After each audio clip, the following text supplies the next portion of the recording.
right now.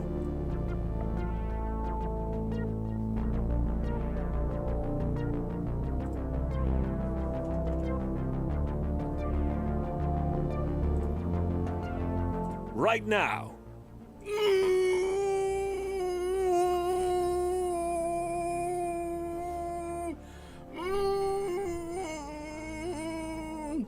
Go! You can do it! I believe in you. Maybe. Are you there? Go. Switch to the news. Go to the next page. Morning gamer, we're here. I think it's Sean. It's Hefty. We made it. We did it. We're here. Hello. It's going fine. Hi, Sean. There. Yeah. Let's just. It's gonna be a long day. I fixed it. Just make everything better right off the bat. Hope you appreciated that, chat. I have no clue as we bounce from scene to scene what we're going to get, but the good news is you can hear our voices. If you want to see our faces, maybe there's an opportunity to do that, but first and foremost, a radio show that plays games, and it is, in fact, as Down said, the weekend of the week. It's good to see you in chat. Thank you for being here. Drew Mega is here as well. First, it's good to see you. Thank you for being along for the ride, wherever you may be, on Facebook Gaming, Twitch, YouTube, Twitter Spaces, at Gaming Morning Show .tv. We got news coming up in now 10 minutes from now, because we're here finally. That is Sean on the left side of your screen. Good morning, Sean. Good morning. Your name popped up, and I thought it was you inviting me to a party, but it was just your name popping up because you got online, and so I tried to accept your party and inadvertently invited you to 2 parties. Oh, nice. Thank you. You can so ignore much. those. Appreciate you letting me be part of this. You're just sitting there being like, why wouldn't he accept my invite? It's What's like, his problem? Why wouldn't it accept my invite? Oh, yeah, sorry. I'm Accept inviting you. Yeah. That's totally different. It's good to see you. We're going to do Birthdays of Stay in Gaming History coming up at 6:50.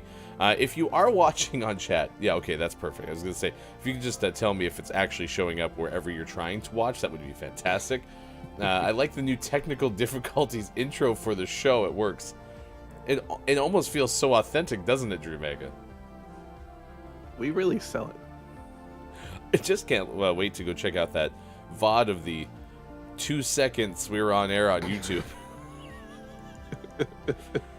But you know, isn't it fitting? We'll give you all the days of the day, but let's do this in a little bit different order. Let's give you the topic of the day. It's National Button Day, so we asked you, will you push the button? Apparently I pushed too many buttons or something over here. See, I have a lot of buttons. What button should we push first? The button. Who pushes that button? Oh, nothing changed. Nothing at all. Nothing at all. Yeah, no, just keep talking. Tell us about how your Tuesday night was, because nothing changed. I pushed another button. Oh, I mean, that sounds the same because nothing had changed. Wink. Yeah, everything was the same. Yeah, it sounds great. Sounds just like Sean. This is completely unrelated to anything that you've pushed, but could you say something about like the lyrics to Mr. Roboto? I don't know the Domo Arigato, Mr. Roboto. Are those the only? Are there more lyrics to that song? I don't know. I'm sure there are. If I had a structured settlement, but I needed cash now, do you have any idea what number I'd call? You should call JG Wentworth. Gotcha. 877 cash meow. Meow. 877 cash meow. That one. Perfect. The one. Weekend of the Week edition. It's International Day for Tolerance. It's BOTOX registered trademark. Cosmetic. Oh no. OnabotulinumtoxinA. Perfect. I don't think that was my audition for being a voiceover for a Botox commercial. Ask your doctor if onabotulinumtoxinA is right for you. Clarinet Day, Education Support Professionals Day, Geographic Information Systems Day, or GIS Day, which is also a separate listing on this. Have a party with your bear day. think we can handle that. Yeah, Mhm. yeah, we can do that. I bet you when you open that blind halfway through this hour, there's going to be balloons, there's going to be streamers, there's probably going to be like 13 other bears back there. I hope so. If Bear Bear got the memo, Bear Bear will not let us down, and we'll definitely have a party ready with the bear. It's National Andy Day, National Black Marketers Day, National Charles Day, National Education Support Professionals Day, as opposed to Education Support Professionals Day, National Fast Food Day, National Indiana Day, World COPD Day, and World Pancreatic Cancer Day. Oh no. Where's your knowledge going to come from if it has cancer? The news is so cancerous today. But in my limited area of knowledge, pancreatic cancer is a really tough It's a one, really right? bad one. Yeah. It's both a really like intensely painful one, but also a very, very dangerous one because you can't live without your pancreas. You need that for stuff. This whole time I'm sitting here always thinking that every time we bring up the pancreas in the context of your video game knowledge, my brain's like, oh, yeah, it's the throwaway organ. Clearly I have that one wrong. Yeah, that one's wrong. Pancreatic cancer is very deadly. What's the one that you don't need? Your appendix, Oh, but what about the gallbladder? gallbladder can go. Okay. Spleen can go. None of them are ideal to go, but Yeah, you can survive without your gallbladder and your spleen, but not your pancreas. not your pancreas. Gotta keep Good, going. good morning. Nice chat to Copia. Nice chat. It looks like Copia pushed the button and now is in an alternate universe. He's in the universe where his belly button has been pushed. Yeah. It's just very slightly different. I never knew Nutella was so erotic. Does Bob work there, though? Probably. Okay. It looks like there's Wi-Fi, so that's good. You sounded like Soundwave from Transformers. I like it, said Dromega. Nice. I'll take it. Out of curiosity, is that button labeled random that you've been hitting? No, I pushed two separate buttons. It's too bad. It would be great if it was random and you just had no clue what would happen next. I had a random one. Where did I put that? We used to that once. Is it here? Is it here? Nope. I mean, maybe we should be pushing just random buttons. I mean, our success rate so far has been highly wonderful, so maybe it's not a good idea. It's a correction. It's called if you here. If you. You. You get an ooh in there? If ooh. Wait, that sounds like you're like insulting someone. If woo. Maybe it was Skynet. Maybe it was. Okay, here Found we the go. random button.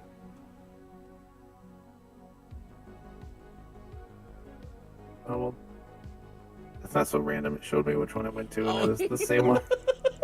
Let's try again. Beep boop. You just can't Did it look. You change just anything? can't look.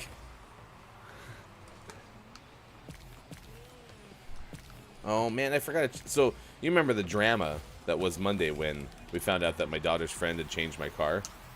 Oh, So I took Monday after the show to get everything reset up, but I chose a new like turbo sound, and so I chose one of the spray paint ones. I don't like the sound it makes. Oh, It's like a. it's all it's squishy. It is, and I don't know why my attempt to try to make that sound to show you sounded like Donald Duck, but it did, and that's something that has to happen, I suppose.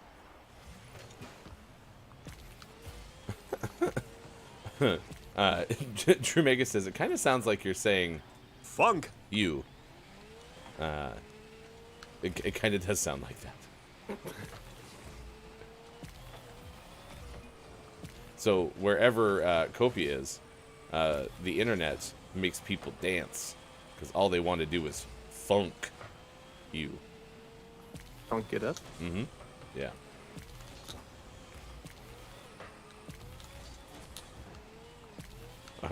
I'm defending the midline like it's the goal. You will not get anything past me, dang it. Don't blame me. Blame the alternative universe people.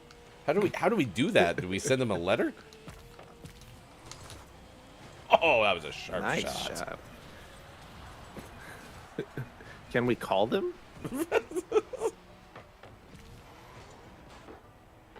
Oof, what a squeeze. It's the best shot I've ever pretty scored. solid. It says, I know I shouldn't have pushed my belly button. Yeah, that's probably the wrong button to push today. We'll tell you more details about National Push a Button Day. And all... Oh, crap. I was looking at the chat. Just sailed right over the ball. And all that entails. Also coming up, we have a couple of stories to share. You remember Sidney Poitier, the actor? Yeah. Yeah. There's going to be a posthumous award for Sidney. So we'll tell you what that one's for. And coming up later this hour, there's a 150-foot beard chain that breaks a Guinness World Record. Beard chain. Beard with a D? Yeah. Okay. Beard. Gotcha. Not like beer can, Right. Beard. but like beard. Duh. Beard can. Duh. All the beards are in a can. Gross. They were put there by a man. Where? Well, that was in a bar in Wyoming. That sounds right. So I'll tell you about that. That story's coming up later this hour. And then, like I said, birthdays of Sane Gaming History at the bottom of the hour. We were technically more on time today than we were yesterday, although I had another late night last night, and I was very tired this morning. My night wasn't too late. It was a little late, but like my normal late. Not usually, not like it was where it's like 3 in the morning, got caught playing God of War Ragnarok kind of late. Yeah. That wasn't nothing too dramatic. Oh, get it. Nice. Way to hold up to let it squeeze by, too. Yeah, I was trying to get in the way, and that guy just scooted around me. Man, we've been using every edge of our cars in this game. Yeah, it's because we're pros. At what? I'm not sure yet. But we're pros. Kopia's back. Welcome back. Since I got out, all I had to do was press my belly button again. Imagine. Good morning. I feel like Kopia's playing like the game that like a toddler plays when the toddler first discovers they have like a belly button. It's like, hey, look at this. Look at this thing. What happens when you push it? I go to an alternate dimension. Fun fact, that's actually how the BC Boys made Intergalactic. That was their inspiration. By Copia pushing his belly button. Yeah, exactly. Jazz and Copia, that's my team. How did that pop over my... Yeah. Oh, that was a screamer. It totally wasn't what I was doing, says Copia. Sure. Sure it wasn't. Guess what I got in the mail yesterday? We just got a letter. We just got a letter. Okay, well, let me set it up this way. So, you've heard me talk lots about GameFly and how much I like having that service and how it works well, especially now that we're trying to find different games to play in the Final Hour crew. And my kids have 2 switches. Switches. Which, you know, they really like. And so with the GameFly subscription, they basically each get a slot. So they get to pick one game each, and if, you know, all of a sudden they're like, oh, I don't want to play that game anymore. Okay, that's fine. That's your call to make. You can have me mail it back, and we'll get you a different one. But then there's also slots on there that I need to use for the show, or if for some reason I want to play a game recreationally. Could you imagine? And so we're playing Them's Fightin' Herds, which is going to come up tomorrow, and I got that in the mail. But there's not much that's more disappointing in life than seeing your kids get a GameFly package in the mail, and then you have to inform them, oh no, that's the one for Gaming Morning Show, and them being like, oh, look at their face is so like lit up with excitement that there's a new game, and then it turns out that it's just for Dad. No, you don't get to play with that one. Nope. That one's ours. Yeah. I assume this is what it's like for folks who like collect action figures and have them all over their office or something like that. And the kid walks in like, "Oh my gosh, I can play with all these." And they're like, no, you can't. I love G.I. Joes. I bet you do. Look at this one. Go love your G.I. Joes. These are mine. It's like the Lego movie. Good morning to Mel B. It's good to see you. Thank you for your comment on our YouTube channel yesterday. Happy bargain hunting to you. $1,000 in money. 6:27 West Coast time. It's 9:27 out east. It is 2:27 for those watching GMS in the UK. It's National Push a Button Day. We'll tell you more about that coming up. Or push. It's National Button Day. I've morphed it. It's changed, hasn't it? Yeah.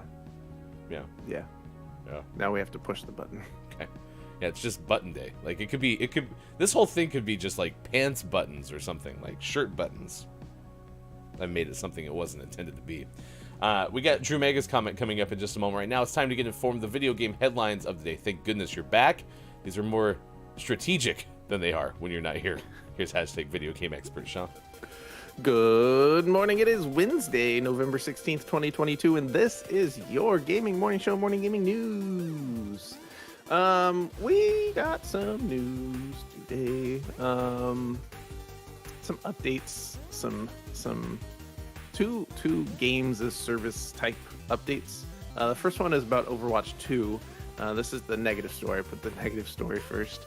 Overwatch 2's mid-season patch has been delayed, which leaves the character Mei unplayable, which is poopy for Mei fans at least.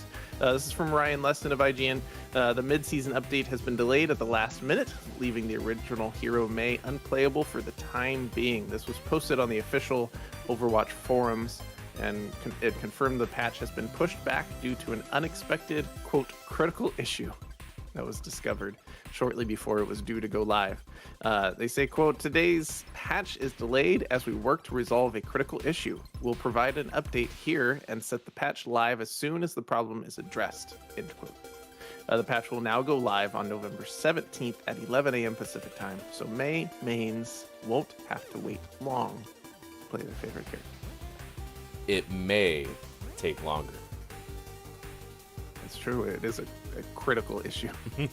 See, so this is where, though, I want to know what the issue was. Yeah.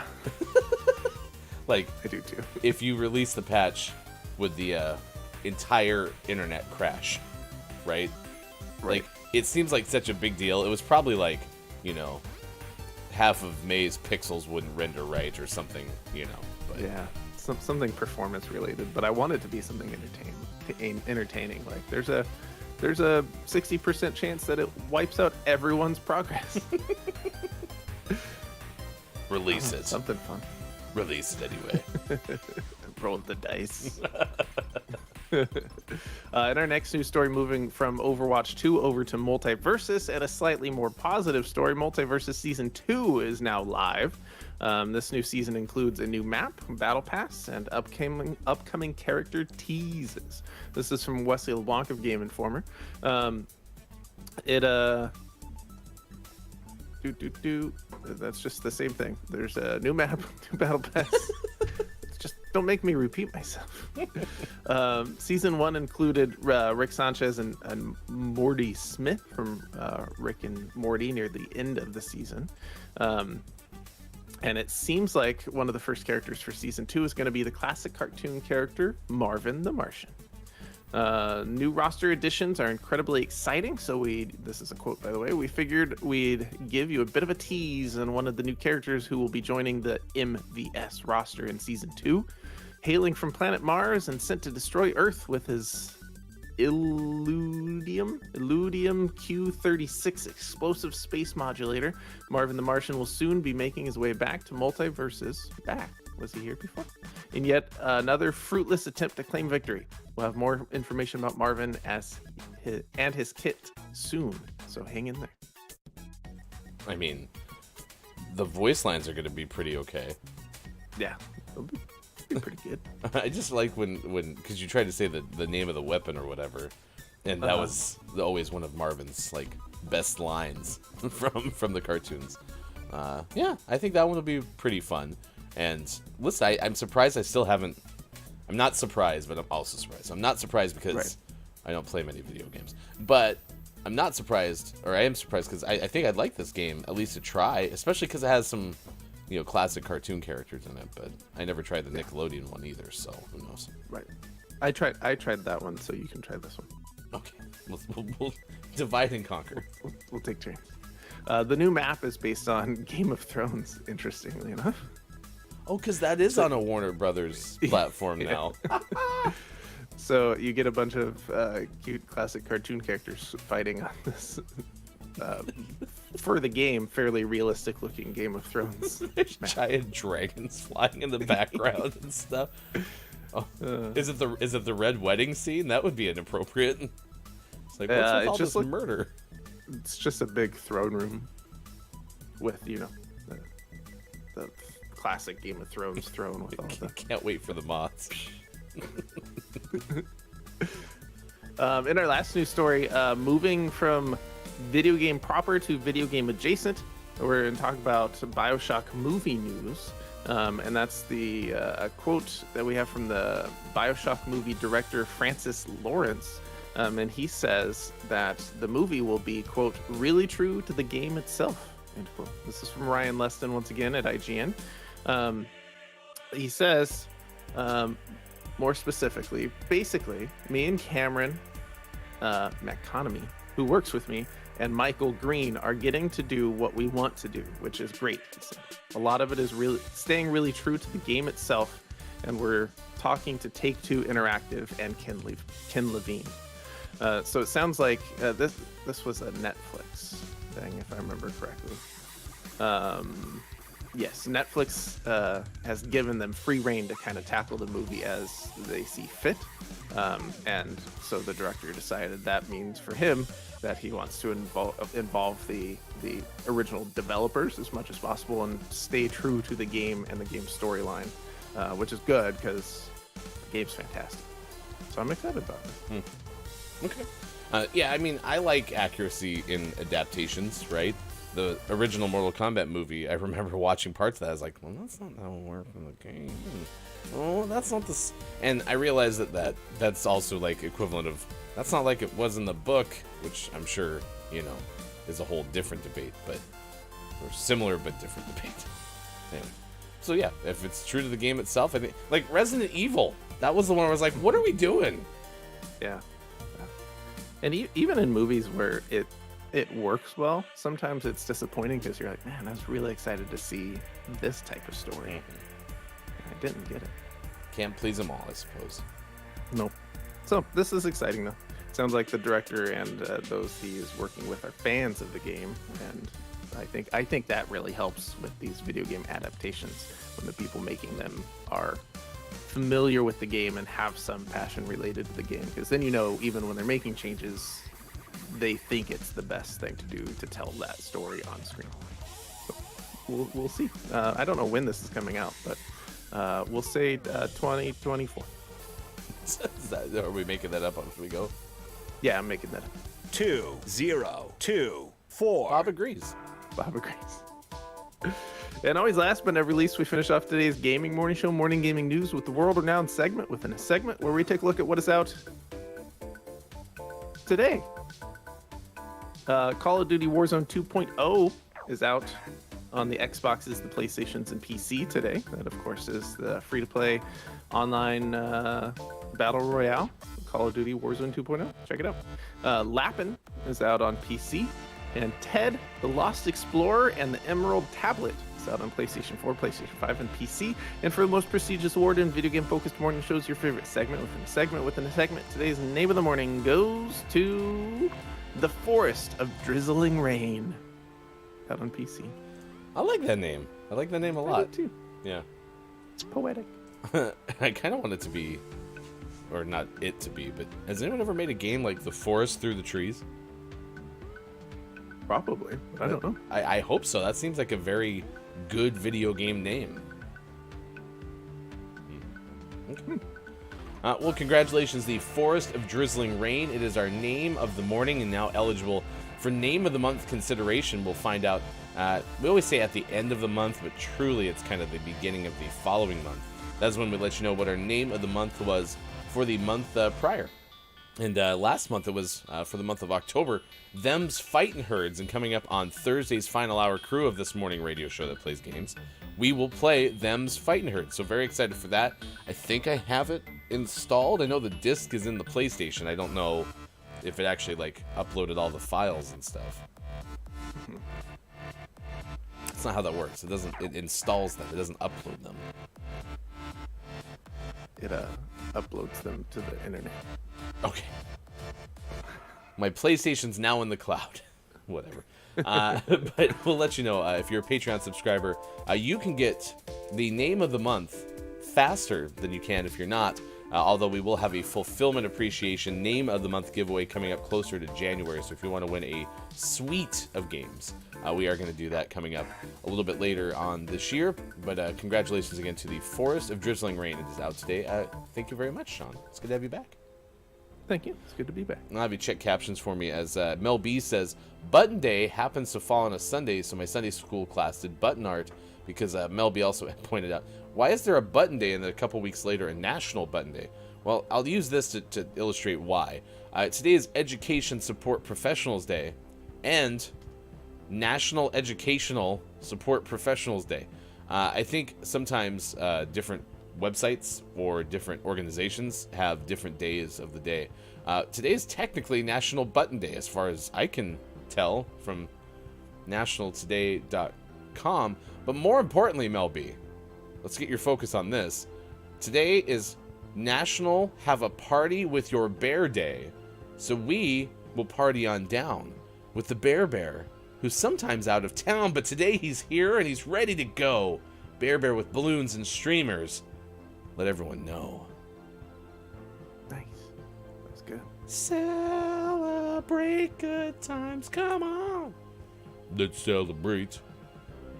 Celebrate good. You can't tell, like, it looks the same, but I can hear a slight, like, ooh, outside. Let's listen really carefully. Oh, they are having a good time out there. Yeah. Yeah. Okay. They must be shorter. It's friends. And afraid of being in viewing angle. So it's convenient. A little too convenient, if you ask me. Good morning to Groggy or Die. Good morning to Gabe Pride. It is good to see you. Thank you for both being here today. Nice chat! I appreciate it very much. We are talking about buttons. Will you push the button? Earlier, Copia pushed the belly button, and things got out of hand. Also, apparently Drew Mega says, that would be me. I'm a huge collector, and I tell my sons off limits when it comes to some of the things that, you know, they're not supposed to touch, like the G.I. Joe action figures or something like that. So, Nice. seriously, these Gamefly envelopes, they just show up, and the kids are all like, woohoo, I can't wait to play. Oh, it's not for me, it's for them. So. Listen, if I'd gotten it for Switch, I'd let them play it, but it's for PlayStation. No one touches my PlayStation. Ooh, can we have a... Actually, this is not drumroll. This is breaking news.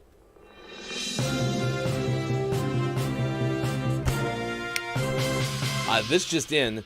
Gaming Morning Show, happy to report today, Gabe Pride got the acceptance letter from the university. Today, Gabe Pride is pushing the acceptance button into the university. Let's go!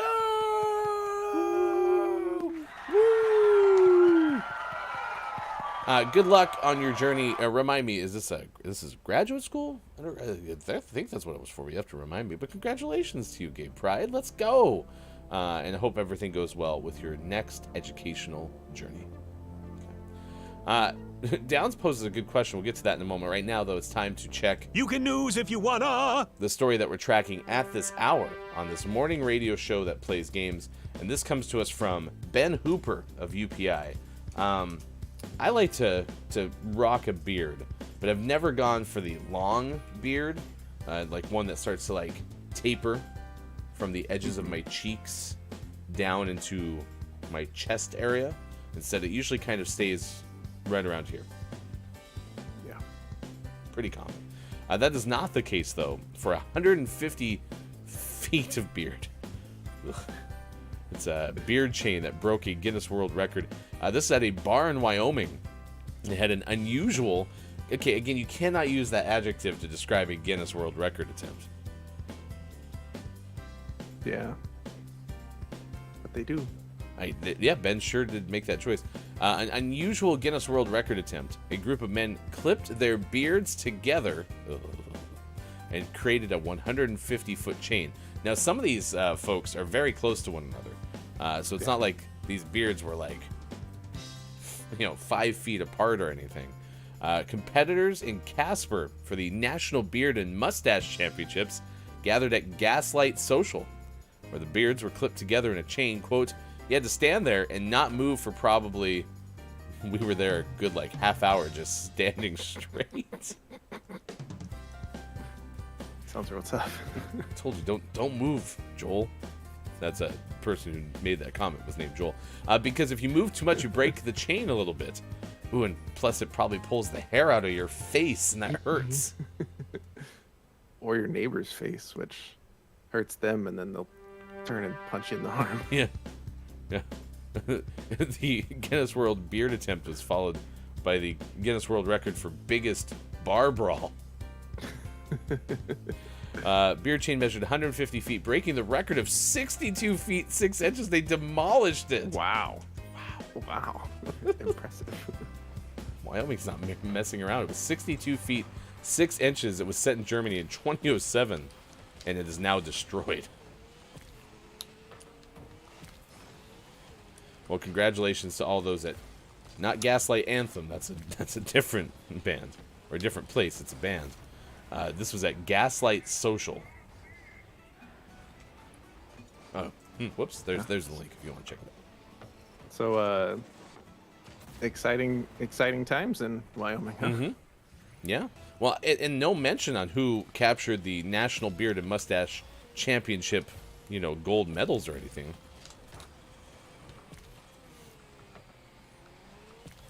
There's a lot of championships for a lot of things that, don't necessarily always get, full coverage. I was watching a show on Food Network called Barbecue USA, and if I were to be smarter in the summer, I would just spend my summer traveling around to barbecue competitions and being like a judge. Why not? You just sit there and eat a whole bunch of barbecue. Yeah. And then when you're all done, you sit back and you're like, well, they're all good. I don't know. That guy. Just randomize it. Type in ! winner. See what comes up. Bring Bob. Let him do his beep boops. Is this Fortnite? Says Downs. Downs, what makes you think this is Fortnite?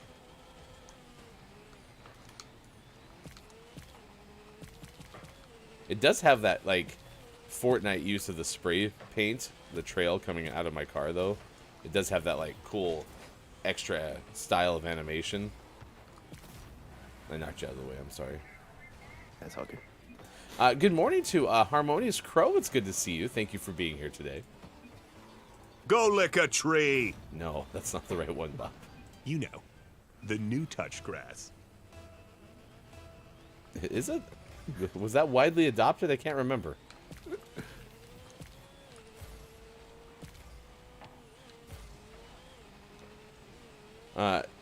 Wait, there's Rocket League cars in Fortnite now? Huh. Where was that on the Gaming Morning Show, Morning Gaming News? It was probably news yesterday. It probably was. Yeah, Sean missed yesterday's show. I was late getting us on the air. And then today, I blame OBS. That's who I'm going to blame. Which is an extension of fulfillment, if you think about it. Makes sense. Crow says, looks blank. I did not get that reference. So Bob meant to say it right, Bob. Nice chat. Bob said nice chat. That's what Bob meant to say today, Crow. I don't know. Bob's having some troubles this morning. But thank you for being here. Let me ask you this, Crow, who's just joining us, and for those who haven't answered, Element of One is here as well. Nice chat. We're asking you, it's National Button Day. Will you push the button? Please let us know. Crow says, thank you, Bob. You're welcome. All right, perfect. So Drew Mega was telling us before Drew Mega left for some work calls that Drew is one of those collectors who, the kids see all the toys, and the collector says, don't touch those toys. Right? What kind of collections do you have? Element says Sean is alive. Mostly. What's our drink of choice this morning? Red Bull sugar-free. Nice. Do you have I'm wings? getting sugar-free wings. Okay, perfect. And then Down says, on shoes, why don't they make buttons on shoes instead of laces?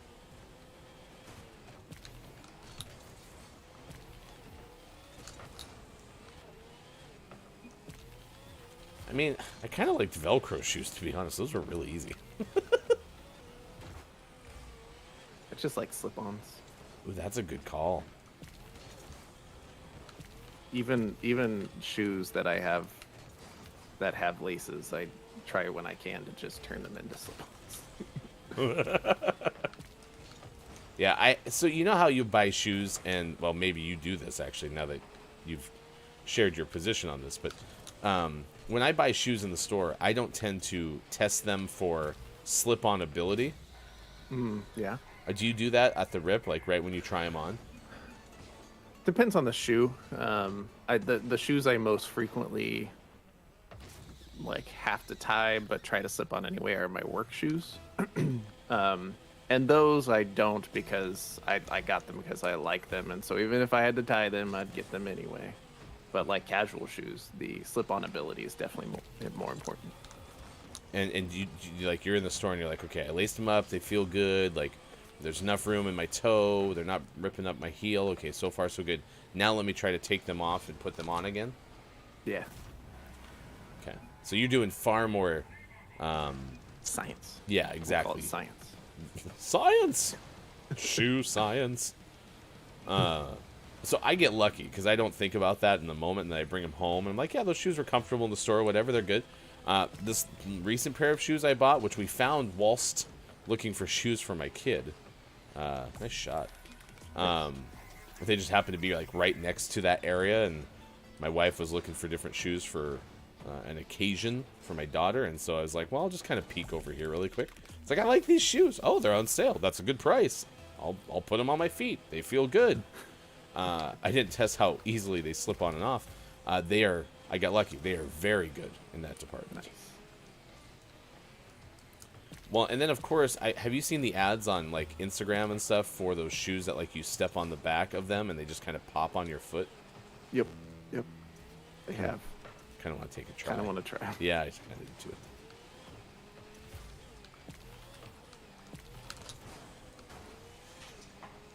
Maybe we should. Drew Mega says, I collect mainly 1/6 scale figures from companies like Hot Toys. I've got a big collection of Marvel, Star Wars, and Batman figures. So, Drew Mega, you don't have to tell us how old your children are, but like, roughly how long did it take for like them to understand that like it's not because, you know, I think you're going to ruin them or something. It's because that's just kind of what they have to be in order for my collection to be intact. Like, how does that work? Not to make you type walls of text this morning, but type those walls. Crow says, I need slip-on shoes to go back with the dogs, as I don't really have time to lace up anything before I'm barreled out of the way. Excuse me. Just take your time, please. One at a time. I'm busy getting... No. Ah! This is as good of reason as any to have slip-on shoes. Well, and listen, I like the kind of the canvasy type shoes, but then you get in the rain and stuff, and those don't work very Crow also said I had a pair of Velcro closure shoes when I first joined my husband in Germany, and he called them my old lady shoes. Nice. I wish there wasn't so much of a stigma on Velcro shoes. Those things are comfortable as hell. Yeah, let's bring them back. Okay.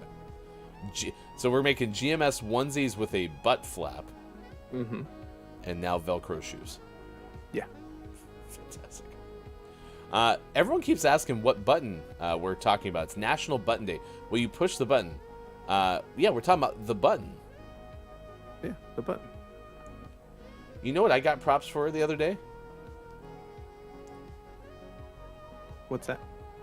I brought a friend of mine named Sean a beer can. It was a collection, and I recited Morpheus's lines from The Matrix about taking the red pill or the blue pill, and people gave me props because they said I did so pretty well. Yeah, you know that. Could you please tell me that today you consider yourself the luckiest man on the face of the earth? Today I consider myself the luckiest man on the face of the earth. Okay, I don't like that one, but don't change anything.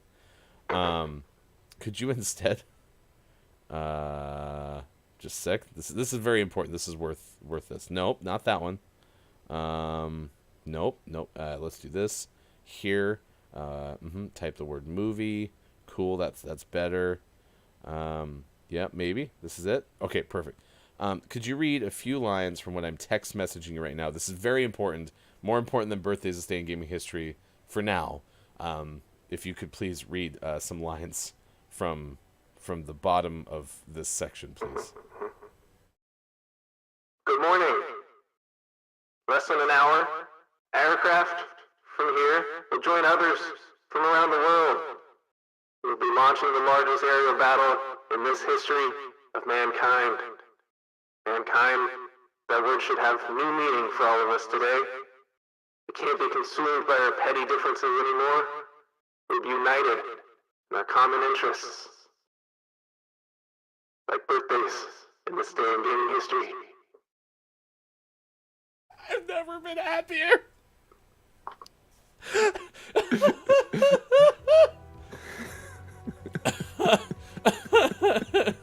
I want to know, I didn't see at the time, but Down's guess, is it Independence Day? And did he guess that well before I don't started? know. I was so lost in my happiness. Will you remember what that button is, please? Yeah, I can find that one. Okay. I want to come to your house now and do an Independence Day stream. Is there an Independence Day video game? There had to be, right? Oh, I'm sure, and I'm sure it was hot garbage.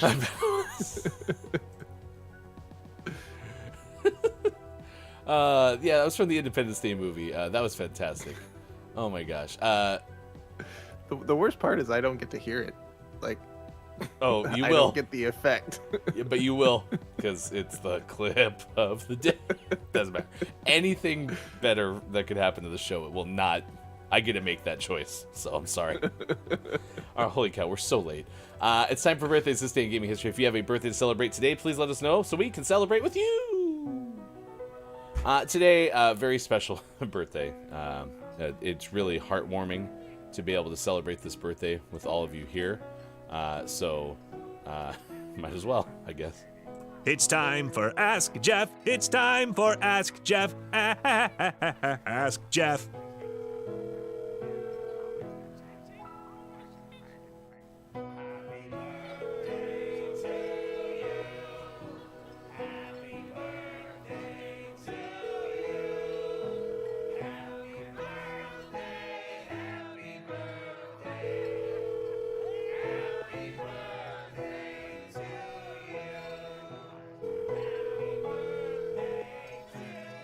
It's ringing longer than it usually does.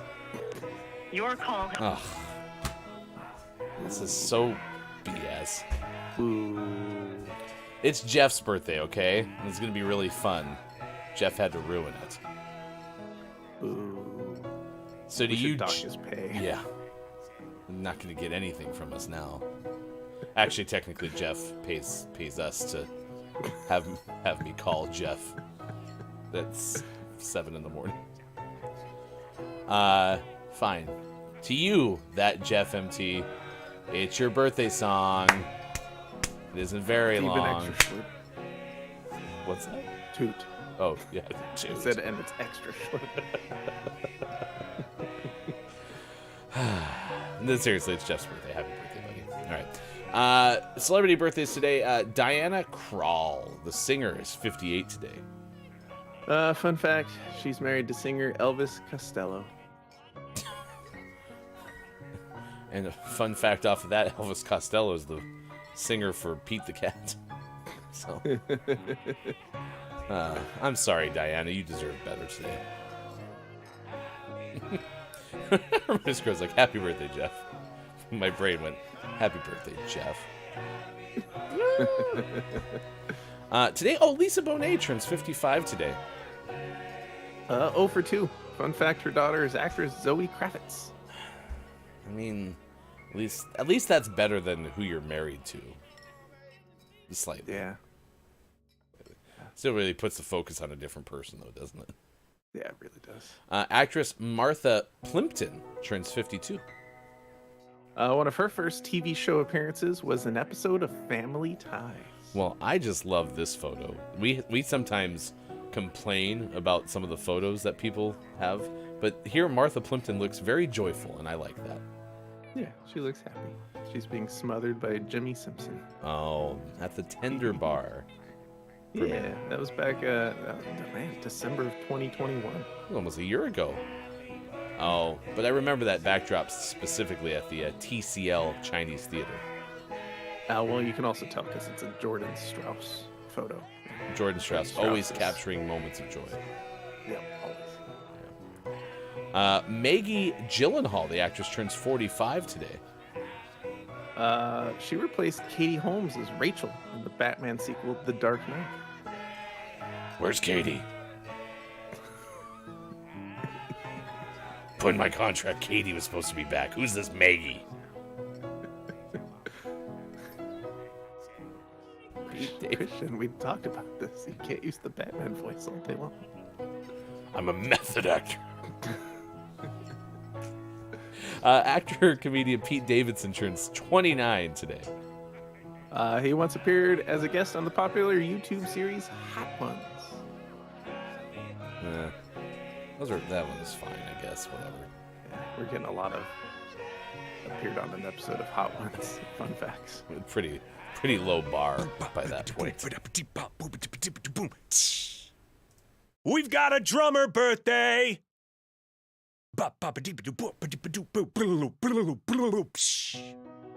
We do have a drummer birthday, and it's a single name drummer birthday. We have Manny of Stone Roses, who is 60. I like that. Just M-A-N-I. Manny. Yep, Manny. Nice work. Yeah, there's... Oksana Bayul has a birthday today. I was in love with Oksana as a kid. She is 45 today. I believe Ukraine Oksana competed for. Sounds right.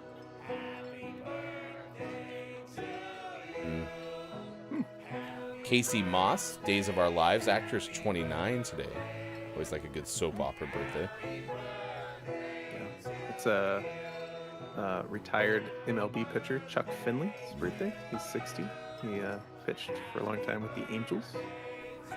Oh, and singer Trevor Pennick of O-Town is 43. Wait, there was a Harold and Kumar escape from Guantanamo Bay? That sounds right. Oh, well, today, actor Missy Pyle from that movie is 50. I didn't know Harold and Kumar also escaped from Guantanamo Bay. Yeah, they did not get sliders though. But weren't the other ones all they went to? So why wouldn't it be Harold and Kumar go to Guantanamo Bay? No idea. Whatever. I'm not going to try to make logic happen where logic doesn't exist. This day in gaming history, we go to 1998. Speaking of movies, you know how I usually throw these out because it's like there was a movie and in the background on the far left of one scene there was a Pac-Man machine. Yeah. I usually do that. However, this is an important anniversary because A, it involves Will Smith, which, you know, be still my heart. But B, it features an obscure handheld video game machine And I remember watching this movie being like, oh, they made a prop. And it turns out it was actually real. 1998, Buena Vista Pictures releases the film Enemy of the State to theaters in the U.S. And NEC Turbo Express portable video game system appears. And it not only appears, Sean, but it plays a central role as a video of someone getting murdered is captured on cartridges that also seem to work with an NEC Turbo Express. Nice. Or at least fit the game slot. So, 1999, Electronic Arts releases 007 Tomorrow Never Dies for the PlayStation. Man, great 007 memories. I remember playing multiplayer on this with a 2x2 grid, and you could be like Oddjob or James Bond or anyone. It's amazing, this game, this specific game that was out today. No? Not wrong. Where was my clue? Was it the PlayStation release? That might have been one. Has there ever been another good James Bond video game? No, the other ones I've ever played have been fine. Okay. Not awful, just fine. Yeah, they can't recapture the magic, that's for sure. 2004, Atari releases the Atari Anthology for PlayStation 2, Xbox. Has 85 classic Atari games, and for the arcade, and 2600.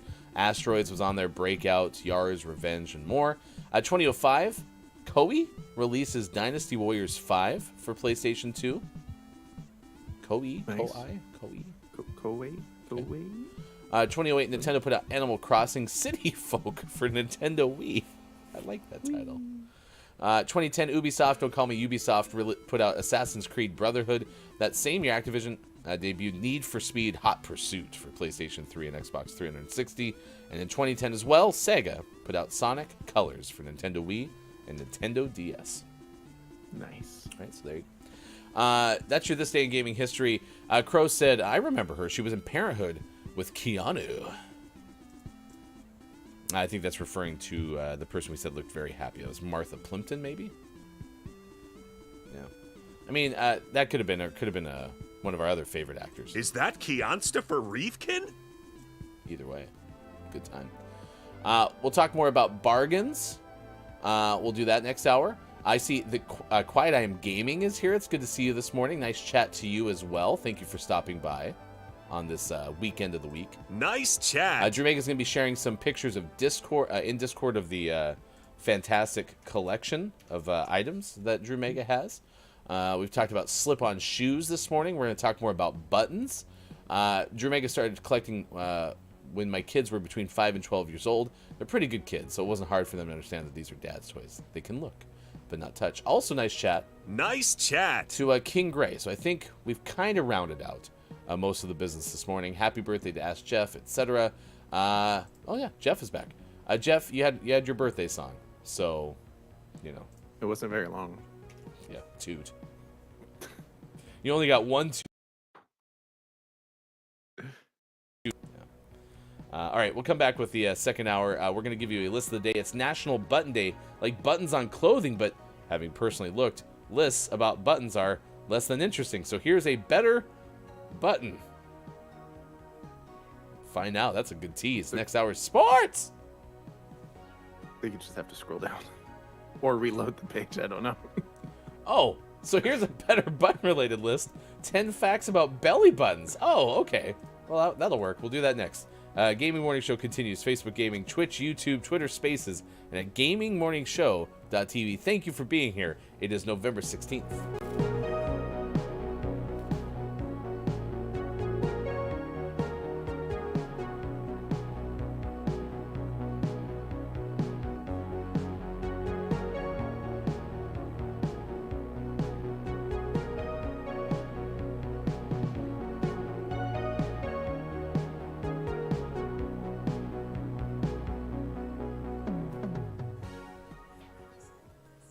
I made seitan a couple times. It's labor intensive, so I pretty rarely make it.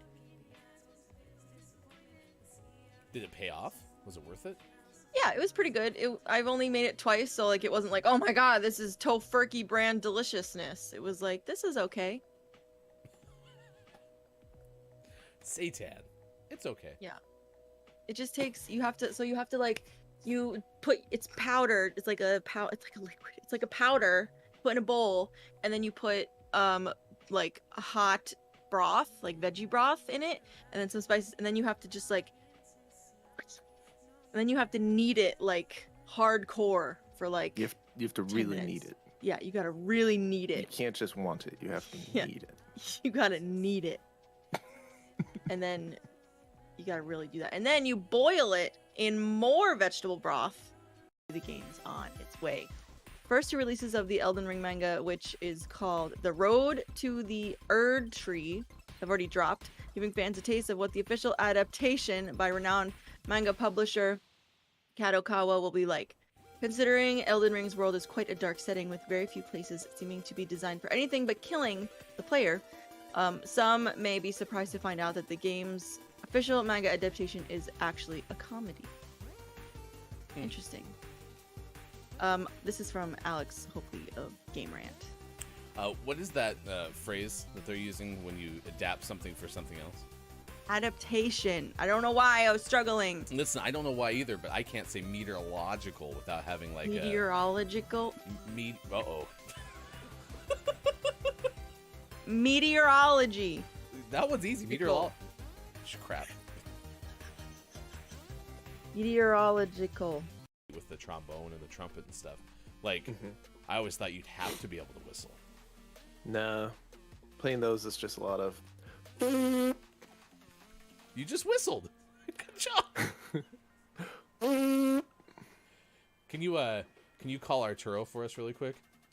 Come here, Arturo. Why are you tooting? Meow. I used to do that with our dog. By the way, it's 6:27 West Coast time, 9:27 out east. It is 2:27 for those watching GMS in the UK.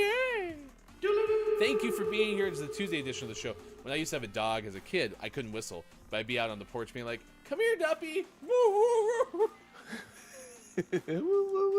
And so I'd be like, but like trying to make these whistling sounds that my family could make, and I wasn't able to. It's tough to be me. Woo, woo, woo. Hefty, you have to have red teary eyes and sigh a lot, then tell us that the goal of my content is always to entertain. That is a very good YouTuber apologist. Sorry, I'll work on my YouTuber apology. You know, that came from right here, unknown story. So it came From your diaphragm? Sean's neck. It came from Sean's neck. My pancreas.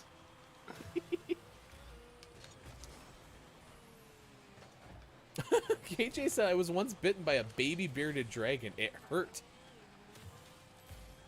Imagine if it was a non-baby bearded dragon.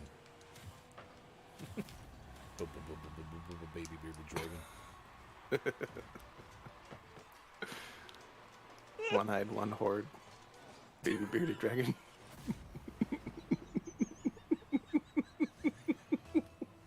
The cherry tomatoes kicking your booty right now. It's the vegan bacon. Oh, damn. It's too smoky. Well, you know what they say about smoking. Makes you look cool. Wait. Alexa, cancel. No, that's not it. No one says that anymore. Was that 1960s Austin? I don't know. Out back wearing a leather jacket, smoking Yeah. some heaters. Yeah, I'm cool. Both my parents smoked for a very long time. Nice water spill, by the way. Did you just wipe it off with your phone? No, it was a rag. It looked like a phone case, and you were like, I spilled a lot. Oh my god. On the table. Oh no. no longer also on the NFL Network. It's also no longer on one of the other broadcast networks. It's just on Amazon. So that's coming up tonight. I'm going to watch pretty stress-free.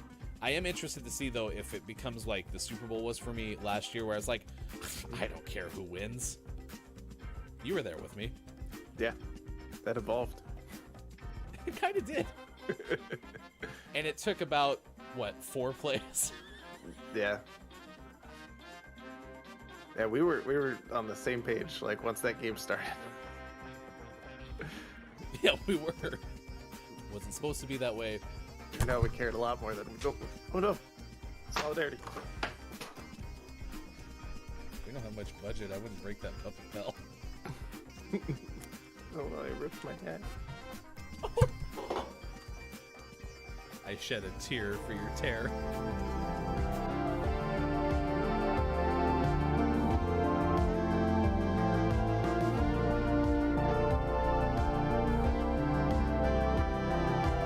H77 Cash Meow. Coming up on Gaming Morning Show. List of the day and sports. Find GMS on Facebook Gaming, Twitch, YouTube, and GamingMorningshow.tv. And become a Patreon. Join our Discord. Go to gms.watch and click on where to find GMS. Time for hour number 2. Right now. Morning, gamer! Welcome back. Gaming Morning Show continues. Thank you so much for being with us, wherever you may be. Facebook Gaming, Twitch, YouTube, Twitter Spaces for the first 2 hours, and at GamingMorningshow.tv. Sports.gaming on the left side of your screen. I am Hefty Goof. You can find this morning radio show that plays games in a beta version of a podcast. If you want to check out Apple Podcasts, Spotify, etc., and let us know what you think, how well does it translate to listening to in a full hour of this program on podcast? If that's not going the way that you would think it should, let us know, because I'm interested to see what kind of feedback we get. Might make more sense to chop it up, and if that's the case, we may have to wait longer to put it out, or eventually we'll get there, something like that. But we'd like some thoughts on that. So check out, Spotify, wherever podcasts are sold. That would be helpful. So thank you. Done. I saw you chewing on something. What were you eating? These are spicy nacho Doritos. Nice. The breakfast of champions. Yeah. Michael Jordan ate those before every game. That's true. Yeah. I had a peppermint mint. Well, it's like an Andes, but it's. Didn't you bring them back from? After Eights? Yeah. Yeah, they're good. Yeah. They're like fancy Andes mints. I found them. Hefty Wife had hidden them because you got them for Hefty Wife, and I don't know. There's rumors apparently that I like to eat everyone's like sweets or something. So whatever. I happened to find them the other day. I was like, oh, still there's some of these left. That's cool. So I set 3 of them outside the freezer, and I've been eating on them. Nice. They're delicious. Also, I like how you simultaneously give her a hard time for hiding them, so you won't eat them whilst eating them because you found them because she hid them. no, it's a fantastic strategy. It's good for me even, but now it's a game. Foiled your plans. Also, my daughter was like, would you not eat all the brownies, please? Because I haven't had many. And I was like, I love you. She's like, you didn't answer my question. I was like, it's kind of an answer. It gives you an idea of which direction I would go if I was going to give you an answer to your question. So, hey, it's Brendan TTV. It's good to see you. Says, get wrecked, Wheaties. Doritos are the new breakfast. That's right. Put those things in milk. I'm sure they taste great. What's for breakfast? Mini Doritos coming to a cereal bowl near you. So, yeah, we talked about Martha Plimpton's birthday. We talked about where Katie Holmes went. We talked about Jeff's birthday. We had an amazing Independence Day movie speech, which is fantastic. There's also a request here from Harmonious Crow. If you could do a fake Cockney accent, you would sound like David Beckham. Do you have that in you? I'm bad at accents. No toolkit for a sports.gaming there, so. Harmonious Crow says, the only collectible I have is a Skyrim dragon, which we got with the game back in the day when it first came out. I have Sanooks and a pair of leather slip-on sandals for out the back. Yeah, I mean, listen, slip-on shoes are pretty okay. They're pretty solid. Yeah. Also today, Crow's having some Irish breakfast tea, black with no sugar. Nice. Me too. Mine's in a red can. It's good to have you back. I mentioned yesterday that I was a little bit late getting to the show and we lost Sean, but the worst part about showing up late for the show is I didn't have my coffee brewed, and so I had to wait a whole hour to get coffee. And I tell you, this show and also the warmth of my body in the studio, much different unless I have coffee. The coffee does help, It really both does. physically and emotionally. So yeah, please let us know your answer. It's National Button Day. Will you push the button? If you choose the blue pill, you'll remember nothing. If you choose the red button, for some reason I think I want to do a mashup now of like that speech from The Matrix using the pills, but do it with Morpheus for some reason talking to Joe from that song where it's like, "Hi, my name is Joe. Got a wife and 3 kids. I work in a button factory. One day, my wife..." Like, figure out how to match those two up. I think that could be fun. Nice. I push the button again. Yeah, exactly. If you could tell me more about that thought, though, that would be great. So there's a button, and I keep pushing it, and then I don't know what happens, because I sound normal to myself. Sometimes I have to check to make sure it even did anything. But it appears that it has done something. Well, what I was thinking more so is if you could describe what it was like to see the crime happen. Because remember, you were a witness to the fraud at the button factory where Joe was being illegally... Joe was the whistleblower, and you witnessed the whole thing, how Joe was discriminated against after blowing the whistle at the factory. Well, sure. I mean, Joe was just trying to do what Joe thought was right, and it's not Joe's fault that, like, he's always been told see something, say something, and he saw something, so he said something, and they didn't have to do that.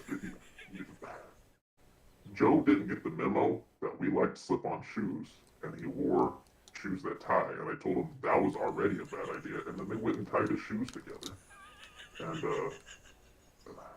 Joe's nose will never look the same. Okay, one last thing before you push the button again. Would you invite us to play a game, please? Do you want to play a game?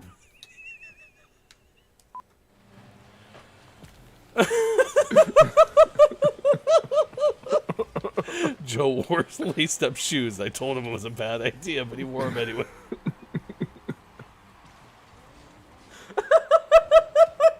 I'm sorry. That was great. That was great. Yeah, Brendan, you're absolutely right. It sounded like the Saw movie. Of course, I've seen those. All of them. I've seen enough of what In I needed to theaters. see to understand that comment. That was great. I told Joe not to say anything, but say something, see something. Whatever. I don't remember what you said, but whatever. Oh, let me get that too. What a good day for sound. Enjoy it. Here it is.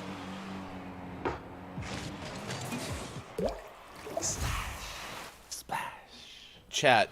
I feel like I'm gonna sound like a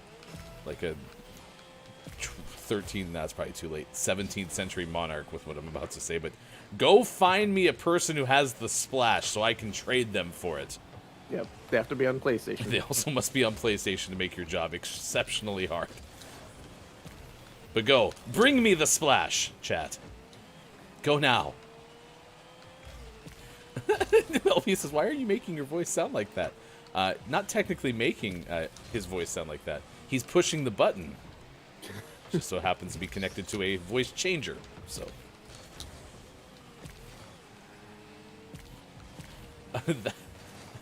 I think that will become something we can do for social media too. Is just you have to guess what your voice sounds like based on my description. Well, I figured out why the button's only working sometimes. Apparently, voice mods servers are having issues, so the only voices that are working are ones that I've put in like my favorite category, which is, I think there's like 12 or 15 of those.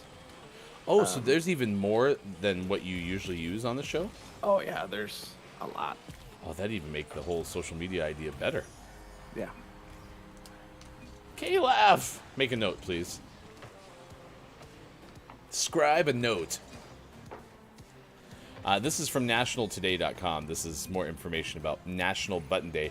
Once simply ornamental in nature, not structure, in nature, the button as a means to fasten clothes has been around since the 13th century in Germany. Since then, a wide variety of materials like wood, clay, shells, and plastic have been used to make buttons in every size, shape, and color.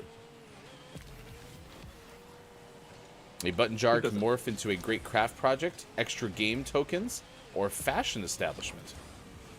Sure, we have zippers and Velcro now, but buttons are just more fun, interesting, and whimsical. Buttons can even be works of art, so take time to appreciate those useful, pretty little things on National Button Day, November 16th. Who doesn't love a good button? Well, I do agree that the one thing that is cool about buttons is they are like, you can find some pretty cool buttons out there. Yeah. Now there's infinite varieties.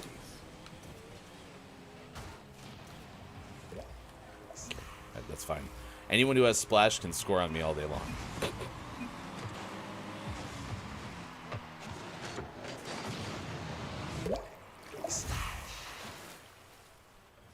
I mean, whoever created that one, whoever's idea that was, I hope they're retired. Because they can't do any better than that. No, they peaked. I like to think that they created that after watching an episode of GMS Plays Minecraft.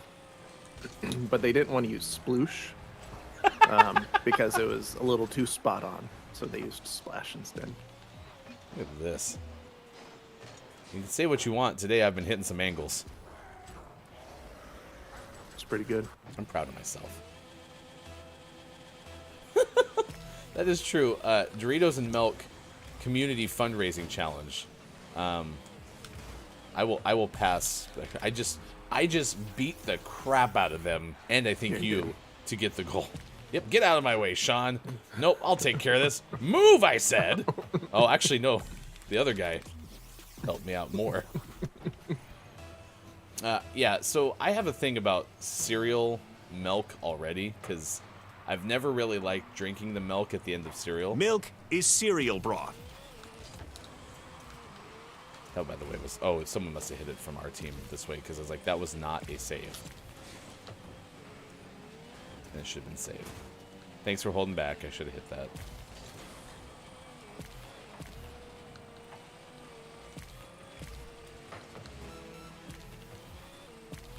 Wait, let me read this. So, the idea of Doritos and milk, though, like, that sounds extra gross. I would try it, though. You try it? Yeah, if it was like a fundraiser type thing, like I'd try. Not just for funsies. You gotta pay me for that. Not just for a Saturday. Yeah, I mean, the reality is, like Doritos also gross me out, but let's say I like the chips. I couldn't imagine, like, drinking the bowl of... I actually just imagined it. Kind of almost made I thought me you gay. couldn't imagine that. I know, I didn't think I could, but clearly I have a vivid imagination. Your powers are growing. He's evolving.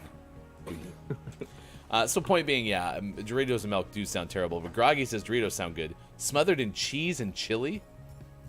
Nice. Is that like a Frito pie, basically? Similar, it sounds. A Doritos Can it be pie? beanless chili? Have you had a Frito pie? Mm-mm. Okay. But you like Fritos. Mm-hmm. I could see you liking it. Yeah. Fritos go good on sandwiches. If it was beanless, yeah, I gotta have beanless chili. Because the spices and stuff that are in chili, all for. Just prefer not to have the gigantic kidney beans. Yes. No beans. Yeah. Can we make cereal soup for you, Ryan? Okay, listen. I think if Sean was willing to do the Doritos and milk thing, I could probably like take my favorite cereal. You know what I'll do? Because this is the one that I think everyone cites. Cinnamon Toast Crunch. Okay. I've never had Cinnamon Toast Crunch, ever. Do you like cinnamon? Yeah, I like Cinnamon Toast and everything about it. You'd be a fan. But I don't like drinking the milk at the end of it. Doesn't matter how much I like the cereal. Like, I should like Cocoa Pebbles cereal milk, and I don't. So, I could do that if we did our next charity event. We can make that an incentive. So people who don't know me and my issues with sauces are going to be like, wait. So if we donate money, that guy with the backwards hat gets to drink cereal milk? What a lucky guy. What'd the handsome guy do? Why does he have to drink the Doritos? How much money would someone have to donate for you to eat a bowl of Cheerios? Because there's got to be a number, right? Might be a high number, but there's got to be a number. Because the smell of Cheerios is so horrendous. I have because I used to eat Cheerios when I was younger. Mm-hmm. I don't even know what they would taste like at this point. We can make that a fairly easy one, like a 250 or something like that. Gotcha. I hope we could. I honestly don't know if I have a gag reflex. The one that would have to be like in the thousands would be corn nuts. Oh, yeah. What if you ate them with like something plugging? Would that help? Have like those Probably. clips. Yeah. That'd be good. All right, let's get to our list of the day. Good morning to you, Dungeon Master KJ. It's good to see you. Nice chat. 7:28 West Coast time. It's 10:28 out east. It's 3:28 for those watching GMS in the UK. Thank you for being here. Brendan goes, I'm going to make a cereal tier list based solely on the milk. And then I don't know if Brendan's emphasizing regular Cheerios because Brendan cannot wrap his head around how much I don't like regular Cheerios, but the smell of them, it gets to me, man. It gets to me. So, we were talking about buttons today. It's National Button Day, so we keep asking you, will you push the button? Which, that's up to you. Which button will you push? It's also up to you. We couldn't find some great lists of belly buttons, so we instead did this. It's National Button Day, like buttons on clothing, but having personally looked, lists about those buttons are less than interesting. So here's a better button-related list. It's about belly buttons. Belly buttons. Earlier in the show, Copia, from the audience, pushed Copia's belly button and went to another dimension. Another dimension. It was pretty fascinating. Another dimension. And then he came back. Another dimension. 1. They're really just scars, belly buttons. That little thing in the middle of your belly, well, that's where the umbilical cord was. And then they ripped it out of you. Like a Microsoft combat fatality. Bill Gates, fight. Bill Gates versus Clippy. Let's go. Nice. No, truly they cut it though. When they do, a little shriveled piece of it gets left behind. That is so gross. It eventually falls off within the first few weeks of a baby's life, but what remains is a scar. Of course, belly button sounds a lot cuter than belly scar. 2. Number 2, doctors can't choose a baby's belly button shape. Whether your belly button caves in or sticks out has nothing to do with how your doctor cut or clamped your umbilical cord. It all comes down to the amount of space between the skin and the abdominal wall, which determines how much skin and scar tissue is left behind. Dr. Dan Polk, neonatologist at the Children's Memorial Hospital in Chicago, says you can't do anything to make sure babies have an innie or an outie. It has to do with how much baby skin leads onto the umbilical cord from the baby's body. Less skin makes an innie, more skin makes an outie. Okay. So they can't control it, but 3. a surgeon can, a cosmetic surgeon specifically, they can make an outie and innie umbilicoplasty.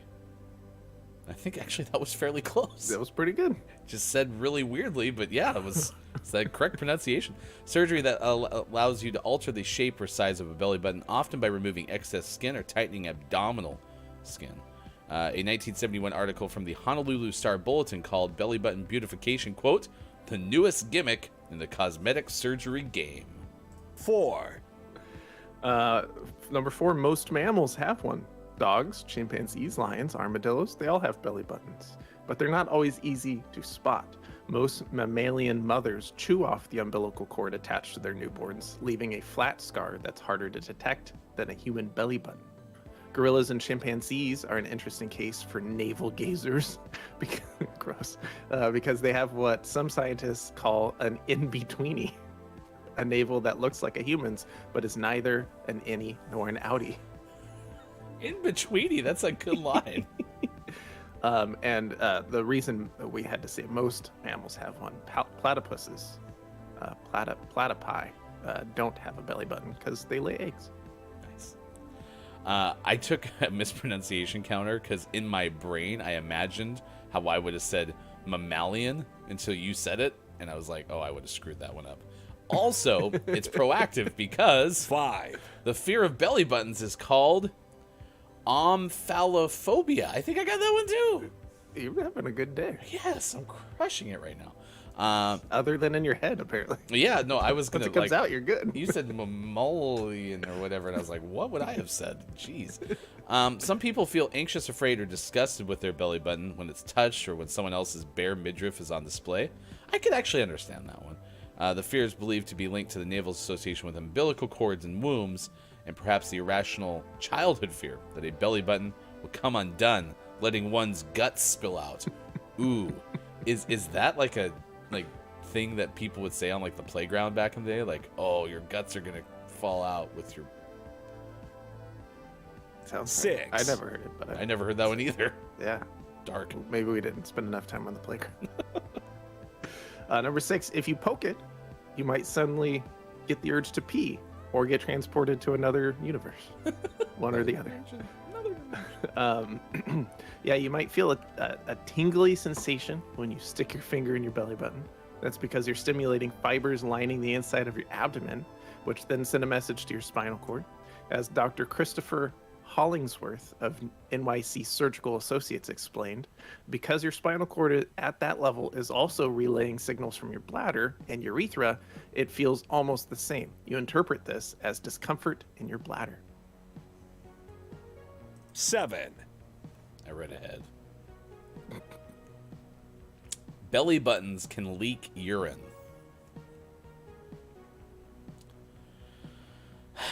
In a similar vein, a rare abnormality can cause urine to leak out of the belly button. In the early stages of pregnancy, a tube called a urachus. I think you're good there too. Not a cactus. Connects a fetus's bladder and belly button and allows urine to drain. It usually atrophies and turns into a scar in the bladder at birth or soon after, but not always. Some people may never know they still have all of the part of the urachus attached because it only becomes a problem if the tube doesn't close up.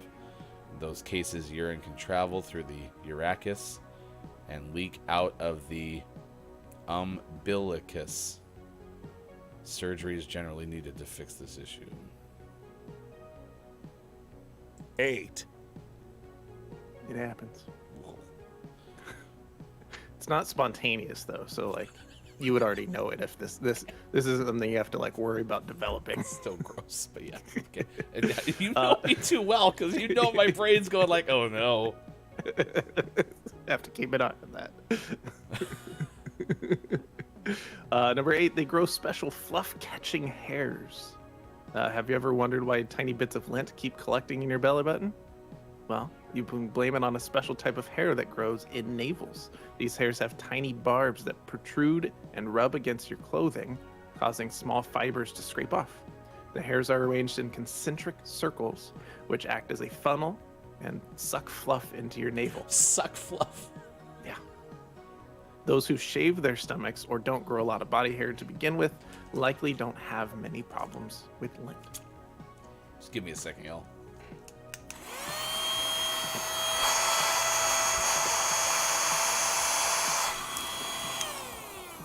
We can use it as a new insult too. We can be like, suck fluff. Suck fluff. Go lick a tree.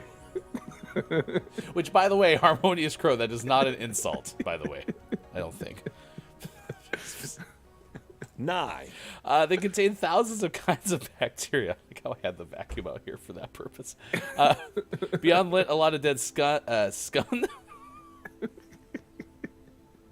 Skin. Discarded fat molecules and thousands of bacteria also live in your navel. One 2012 study, led by the aptly named Belly Button Biodiversity Project, documented 2,368 types of bacteria in the navels of 66 study participants. 1, 0. They used to be banned on TV. In Western culture, belly buttons have been regarded as a feminine sexual center since ancient times. As such, they were deemed too lewd to show on television, according to the Code of Practices for Television Broadcasters, established by the National Association of Broadcasters in 1951. Barbara Eden, who played the titular role in I Dream of Jeannie, said network executives at NBC held meetings over whether to let her flash her navel during the show's run in the 60s. Her producer, George Schlatter, said, that was the quote's in the wrong place. Her producer, George Schlatter, and then it says, quote, said he had never seen so many suits sitting around a table in his life discussing someone's anatomy. Eden told the Today Show, although Eden's Jeannie get-up never ended up revealing her belly button, other shows started to push the envelope around the same time. The belly button ban technically remained in effect until 1983, but it wasn't exactly enforced. Okay, there you go. Mental floss was our source for today's list of the day, and that has to do with 10 facts about belly buttons. Emily Petsko, September 2018, wrote that list again from mentalfloss.com. If you want to read the other two, you can on the link. I Got Apollo is here. It's good to see you. Thank you for being here for this morning radio show that plays games. Nice chat. Apollo would like the link to this info for research. Well, there you go. That was easy. Whoa, this show just did a full 180. Just because I vacuumed out my belly button for the show, everything's fine. Belly button. That's craziness. I can't really see my belly button. Fat is over it. I lost 13 pounds. It is still over it, says Mel B. Drew Mega says, Bob may have the answer for Apollo asking, did I make it in time to be considered part of the FHC? Bob? Yes. No. Seems contradictory. Bob, it's before the final hour crew, but I guess technically you have to stay long enough to be part of the FHC, so maybe you did make it in time. So yes, the answer is yes, Bob. You dummy, Bob. You made it in time, but your participation in the FHC has not yet been confirmed. It is contingent on you being here. Yes. Being here. I'm so happy. Brendan says, no, Cheerios are a D-tier cereal. Quiet Gaming agrees.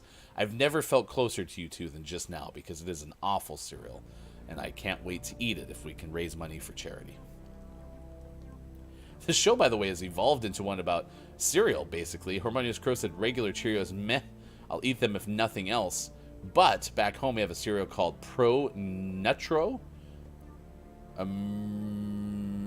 Ermerger. That's exactly what you needed me to do. That's Ermerger. I miss it so much. That's great, Crow. Nice contribution. But Drew Mega said Frosted Flakes all day. Do you like Frosted Flakes? Yeah, they're fine. I don't eat a lot of cereal. I've noticed this recently. We bought a box of Count Chocula during the Halloween times, and I had a bowl of that, and I was like, I think this is the first bowl of cereal I've had in this house. So I just don't eat a lot of cereal. Huh. I only eat cereal. Frosted Flakes are good. I only eat cereal if it shows up, but oh yeah, you need to go. I'm so sorry. Oh no, that's next. Yeah, late start. Oof. Panicked. I don't like Frosted Flakes, not for the same reason Mel B doesn't, even though Mel B said I don't like, this is Cheerios. I don't like Frosted Flakes because I get choked on them easy, said Mel B. I don't like them because Frosted Flakes tend to cut the top of my mouth for some reason, unlike most cereals that I have. So, but Crow says Fruit Loops, which by the way, well done to spell them exactly correct. Fruit Loops, F-R-O-O-T. Were super expensive in my country, so there was a huge favorite when we could afford it. So when I joined my husband in Germany, first thing I bought was Fruit Loops, and yeah, I actually read the ingredients. Last thing from catching up for chat, and then we're going to give you a story. Brendan adds, Clippy's fatality back to Microsoft Combat was always my favorite. All right, at 7:41. You can news if you wanna. Here's the story that we're tracking at this hour. It comes from the Hollywood Reporter. Eaton Vlessing. Yeah, Eaton Vlessing has this story. It has to do with Sidney Poitier, who I thought had died when I first had found this. I didn't realize that they had cited that this was going to be a posthumous. Posthumous. You're doing so good, too. So good. That's why I always screw it up, though, because I never start it right. That's the thing. Yeah. You gotta just, like, let it blur together. That's okay. Just one posthumous. You're so close. So close. Anyway, this is going to be a tribute at the Gotham Awards. Sydney is set to relieve an icon tribute at the upcoming Gotham Awards. This posthumous award, it's so much easier when you know where to start, is from the Gotham Film and Media Institute. Follows the feature documentary Sydney debuting at the Toronto Film Festival. Oh, that'd be cool. I'd watch that. Oscar-winning an actor, notable for films like Lilies of the Field, To Sir with Love, and In the Heat of the Night, died in January of this year. I didn't remember it was that recently. Okay. Was 94 when he passed away. Sidney will be honored for his achievements in Hollywood and his activism during the U.S. Civil Rights Movement at the 32nd Annual Gotham Awards ceremony taking place in New York City on November 28th. Jonathan Majors will introduce the tribute. I like how everyone in chat's become my producer. Posthumous. Hyumus. Posthumous. Posthumous. Posthumids. That was you. Real there at the end. I thought that was Crow still talking. You set me up, you. I did. It worked. Would have got away with it if it wasn't for you pesky kids and your meddling doctor.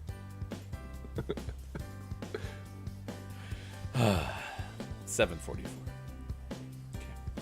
Okay. Reminder tomorrow, please join us for the final hour. Crew will be playing Them's Fightin' Herds. I got the Gamefly in the mail the other day. It was yesterday, I think, and very excited to try it. Also, today you said Call of Duty Warzone 2.0 comes out. Are you going to try to play it? Because I don't remember you being as much into Call of Duty's Battle Royale as you are in just general Call of Duty. I did enjoy Warzone. I think if I was going to invest time to actually play Battle Royale enough to enjoy it, it would be Warzone. But that's just not going to happen. I like being able to just kind of jump into multiplayer more. The rare times I have to sit down and play a multiplayer game that fits my availability a little bit better. So probably won't try it unless someone else specifically is playing it. Like, hey, come play with me for a little bit. And then I'll download it just to try it and then delete it right afterwards to save space. Yeah, by the way, this is the most variety my PlayStation has seen in forever. I even had Madden 23 at one point loaded on this PlayStation. I'm going to run out of space real soon. And then I get really mad when the next Apex Legends update happens. And it's like, I didn't install it because we had no space. It's going to be making me really upset. Drew Mega says, cut the top of your mouth. How are you eating Frosted Flakes? Frozen? Oh. I don't know, man. I have apparently a sensitive mouth ceiling. Wait, actually, that's a more accurate description than the roof of my mouth. It actually is your mouth ceiling. Right? Yeah. Yeah. The roof of your mouth is inside your nose. Can we make a motion to change the common description for the top part of your mouth to the mouth ceiling, please?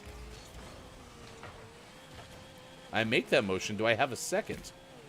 I second it, but it's not gonna stick. All right. All in favor of renaming it mouth ceiling, say aye in chat. Yes. Bob doesn't know how to say aye. I said say aye, Bob. Aye. Okay. Thank you, Bob.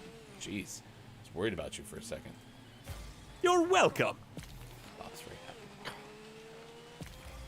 Perfect setup. What a waste. All opposed, say nay. All opposed, do the nay. Not the whip. Still nothing. Looks like we're good. Technically, that makes sense, I suppose, says Drew Mega. Crow says, so I'm expanding vocabularies. Oh, jeez, I'll drop my controller. Don't worry, Harmonious Crow. A lot of Europeans come through. It's fun to make Ryan try to read new things. Is it? Is Ryan having fun?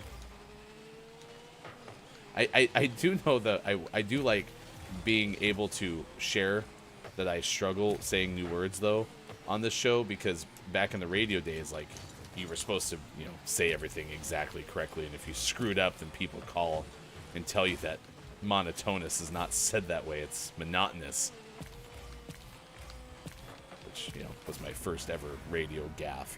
But on this show, I can look at things like mammal and say it slowly, and you all will be kind to me. Doesn't hurt that I have the mispronunciation counter to keep me in check, though. So, Yeah. but yeah, Crow is definitely helping me out, even if you're saying things. Quote: I keep forgetting to pronounce things like an American. Sorry. Just tell people you're pronouncing things like an American, like me, and then Like a very specific American. yeah. Quiet says you're gonna get really Madden if I run out of space on my PlayStation. Nice. Well, and listen, I got Madden for free because the season ticket holders, at least for the Broncos, they gave it to us, and I wonder, was that because they wanted to, or was it because, oof, this thing is not going very well? Let's just give it to them. We got to get it in someone's hands. Are they just trying to expand the numbers? No, see? Look at all these hundreds of thousands of people who like it.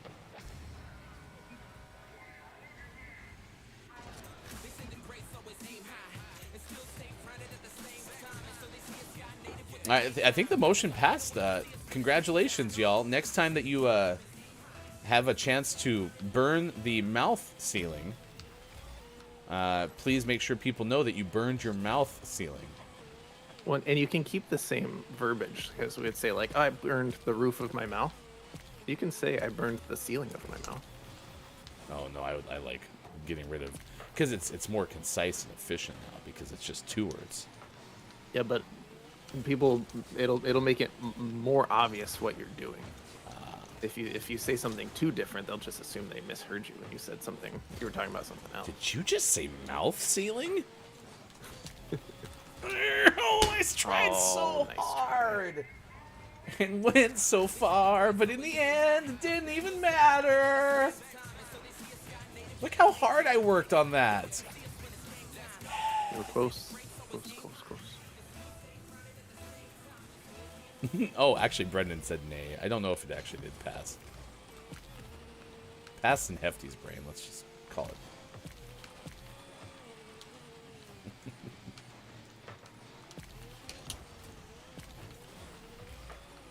It's going to be the most controversial election results ever, is me deciding that mouth ceiling passed. Wink. Crow said you could say pallets, but hey. Boring. Too scientific. I put my paints on my mouth ceiling. Get it? Get it?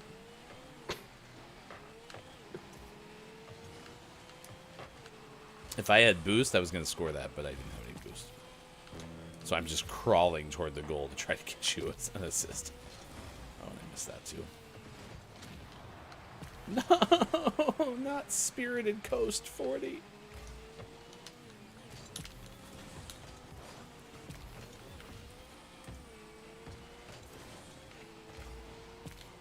Nice save. Nice save. I like how I complained about this paint sound, and Just kept it the whole time. yep, I haven't changed it. So. All right, coming up after this, we have sports. Sports. The next hour, we'll play more Rocket League in the final hour crew. Like I said, tomorrow is Them's Fighting Herds, and then on Friday, we'll specifically play Friday version of Rocket League, where we try to get different challenges done. Although I guess we could work on that in the final hour crew today. I mean, why not? Right? Yeah, we'll have some brand new. Oh wait, it's the 16th. We'll have brand new weekly and the last stage starting today The last in of the us. final hour. Oh crap! Did I allow them to score by hitting you? I probably would have missed anyway. Okay. Oh, never mind. Yeah, they sideswiped. Yeah.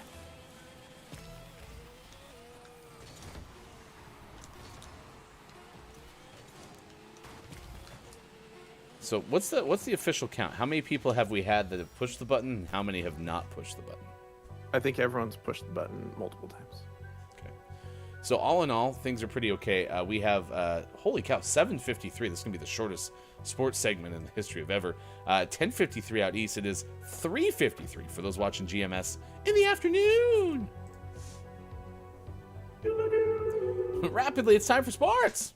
Sports. Yesterday, actually, I have no clue. Well, I know what happened in the sports that I covered, but that's not of interest to the national audience necessarily. The worldwide audience, now that I think about it.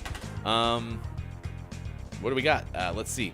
Yesterday, so apparently there's a tournament called the Champions Tournament, something like that.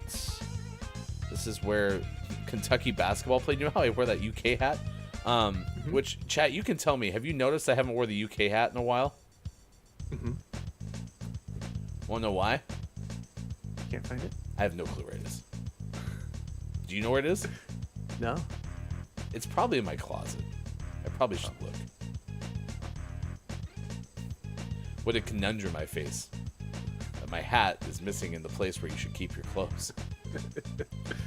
I can't find the name of this thing. It was on the court. It's like the Clash of Champions or something like that. But it's Kentucky, Michigan State, Kansas, and Duke. And so I finally text one of my friends who's a Duke fan. I was like, do they do this every year now? Because I feel like the University of Kentucky's played Michigan State every preseason for like the last 80 years.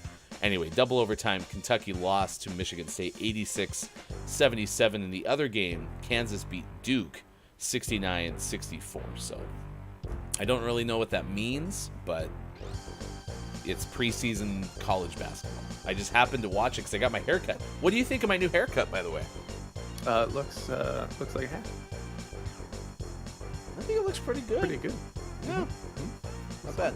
And they had it on, so I watched a little bit of Kentucky, Michigan State. Meanwhile, breaking news-ish. I'm not going to play the sounder because we're out of time, but Portland beat San Antonio 117-110 in the NBA. You know what that means, Sean? Not free chalupas. I know, I miss chalupas. No, what it is your Portland Trailblazers are the best team in the Western Conference. For now. I don't know. This could be it, man. Yeah, Okay. that's what Blazer fans say every year. Vancouver, New Jersey, Florida, Tampa Bay. Quiet's Tampa Bay Lightning. Toronto, Columbus Blue Jackets. I don't know why I have to say Columbus Blue Jackets, but I said it. San Jose, Nashville, and Anaheim, all winners in the NHL. And that is your sports. Sports. 7:56 next hour. Like I said, some Rocket League. Like you said, the new challenges and stuff will come out, so we will do that. When we return, it is ThatJeffMT's birthday, so happy birthday, Jeff. Good job getting older. It is good to see you all. And Apollo, if you're back when we come back, you will be part of the final hour crew in which we will play Don't Let the Person Floating from the Balloons Fall in the Monster's Mouth. So come back. Why not? So do that. The reason I laugh is because my brain goes, don't let the person floating from the balloons fall on the mouth ceiling. Take a break. We'll come back with more Final Hour Crew next on Gaming Morning Show, Facebook Gaming, Twitch, YouTube, and at GamingMorningShow.tv. Goodbye to those on Twitter Spaces.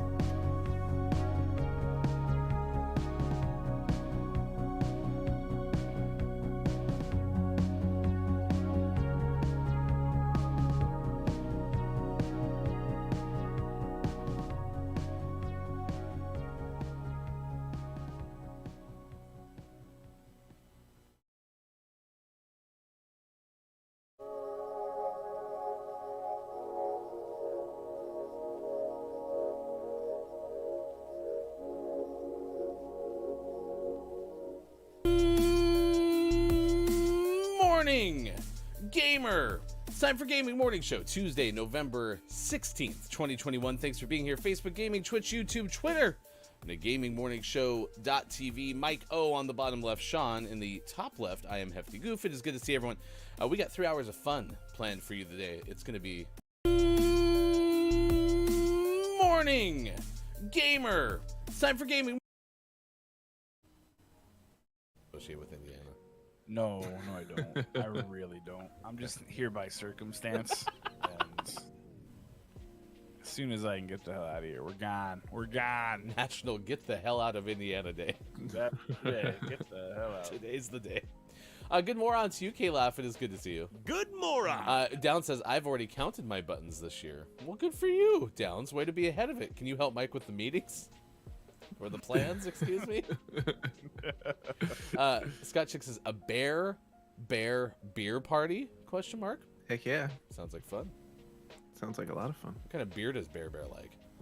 What kind of beer do you like, Bear? He likes IBAs. Is that India Bear Ales? Yeah, I think so.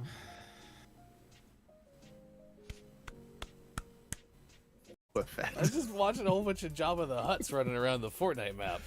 Thought that looked kind of fun. Boba Fett will be good too. Yeah, Boba Fett will be good. Jabba the Hutt would be absurd. I know. Now I want that. Sorry, screw that whole thing up. Look at Jabba. He's running so quickly. How's he doing that?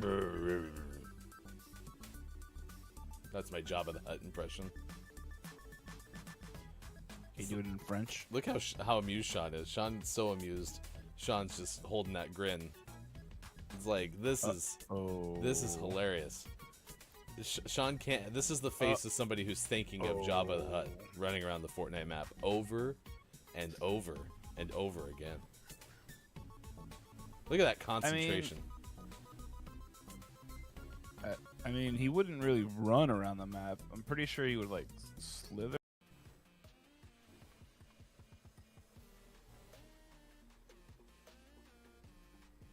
Seconds is a lot longer than I thought it was. It's quite the smolder.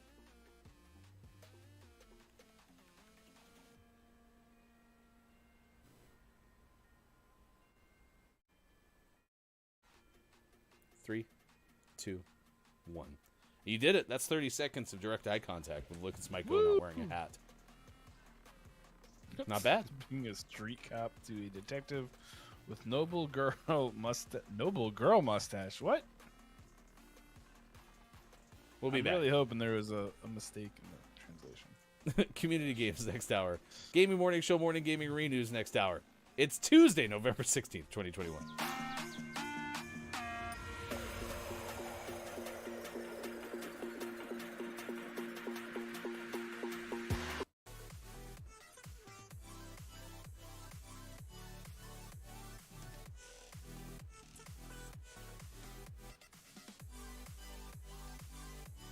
The F is fake.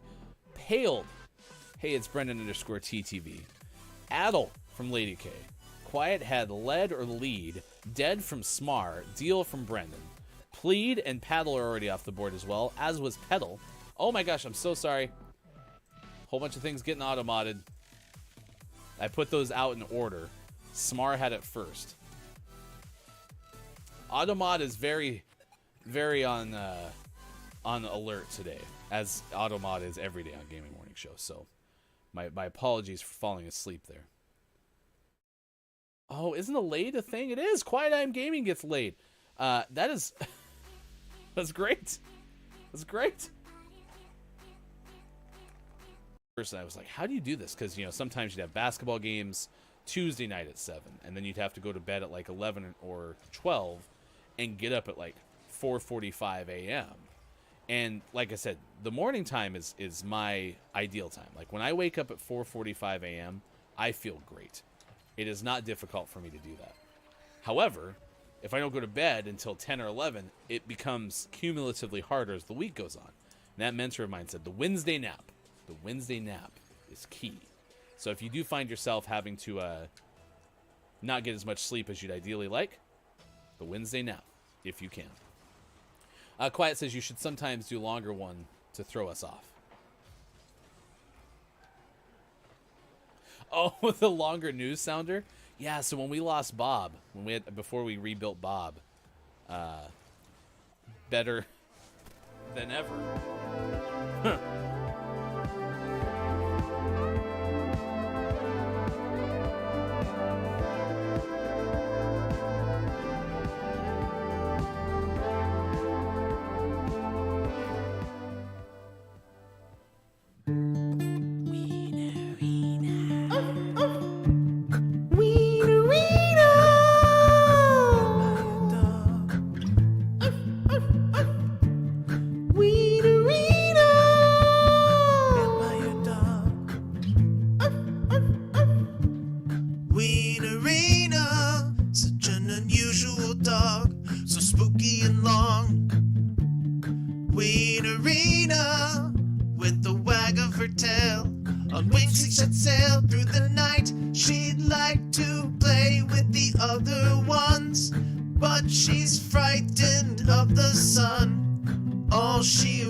Coming up on Gaming Morning Show, don't let the person floating from the balloons fall in the monster's mouth.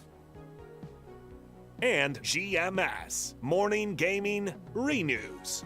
Get ready for your takeaways that were pretty okay. And the clip of the day. Time for hour number 3. Right now. Morning, gamer. Welcome back. Gaming Morning Show continues. It is the Wednesday edition, November 16th, 2022. Thank you so much for being here wherever you may be. Facebook Gaming, Twitch, YouTube, and at GamingMorningShow.tv. We have audience games with Don't Let the Person Floating from the Balloons Fall in the Monster's Mouth really shortly, if it'll quit flickering. Oh my gosh, that is driving me nuts. Wow. It was like... I have some news. Yes. I pushed the button again. Okay, and that's understandable. It's National Button Day. Listen, I understand how sometimes those kind of things will happen where you just happen to push the button. How are you feeling today? I've been better. I've been worse. I've been sleepier. I've been more awake, but I do have Red Bull. Oh, that's good. Yes. Well, I love Red Bull. I'm gonna give you something that you should read, which is exciting.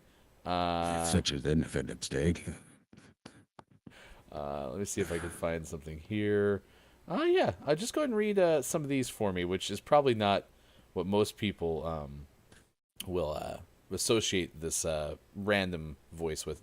If you could read, though, some of the quotes in the following link that I sent you, I'll play the role of Evan Baker if you would be so kind as to play any of them that say God. Please, that'd be fantastic. One nation, under me, indivisible, with liberty and justice for all. How about we go to could you read the very just top one? That'd be great. The long one? Yes. Let me ask you something. If someone prays for patience, you think God gives them patience? Or does he give them the opportunity to be patient? If he prayed for courage, does God give him courage, or does he give him opportunities to be courageous? Someone prayed for the family to be closer. Do you think God saps them with warm, fuzzy feelings, or does he give them the opportunities to love each other? Sorry, Chad, this is taking away from Don't Let the Person Floating from the Balloons Fall in the Monster's Mouth time, but one more time. I'm driving to work. My name is Evan, and I'm giving myself some self-affirmations down here. I'm successful. I am powerful. I am handsome, and I am happy. Successful, powerful, handsome. Let it out, son. It's the beginning of wisdom. How did you get in here? I'm calling the cops. No, wait. Look. There's one right there. Officer, carjacker in the car. Careful pulling out pedestrian in the crosswalk. Probably some would have asked you to read something from like Shawshank Redemption or something like that, but I went to Evan or Bruce Almighty, so I made that choice. Choices are made. That's all that matters. I got some bad news. We're not going to be able to. Well, maybe it'll change. I don't think it's going to though, and if it doesn't, I'm not. Putting To see this the on record screen. for the most balloons banked in Don't Let the Person Floating from the Balloons Fall in the Monster's Mouth, remember to type the easy-to-remember acronym DLTPFFTBFITMMREC.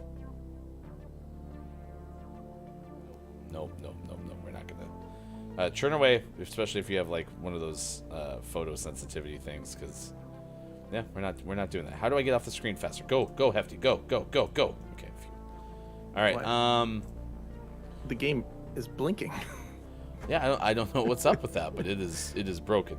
But at the very beginning of the day, that's kind of what I think kicked us off the air, as my video card was having some sort of crisis. So, let's play one more edition of Sean. Will you push the button? Beep, boop, beep, boop, boop, boop, boop, boop, boop, boop, boop, boop. Ding! Sounds the same to me. Push the button. Sean, are you gonna make it out there all by yourself? Come in, Sean. Come in. Yeah. I'm doing okay. Sean, what do you see around you? Can you describe the scene? Well, I see everywhere. Sean, but come in. Are you somehow there? I'm also go through a tunnel. Please be back, Sean. No. Sean! Oh,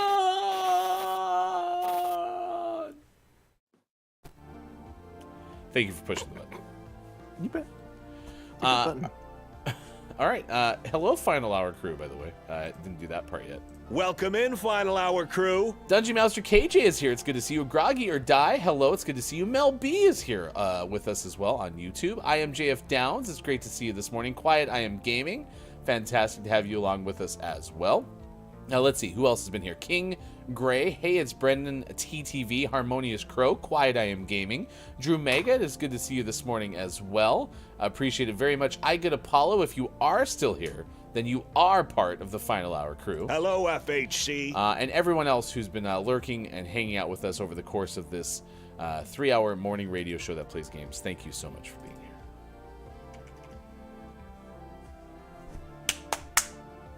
Done. I've got really good news. Yeah. Stage 4 of the season has launched, so we can see what the challenges are for Stage 4.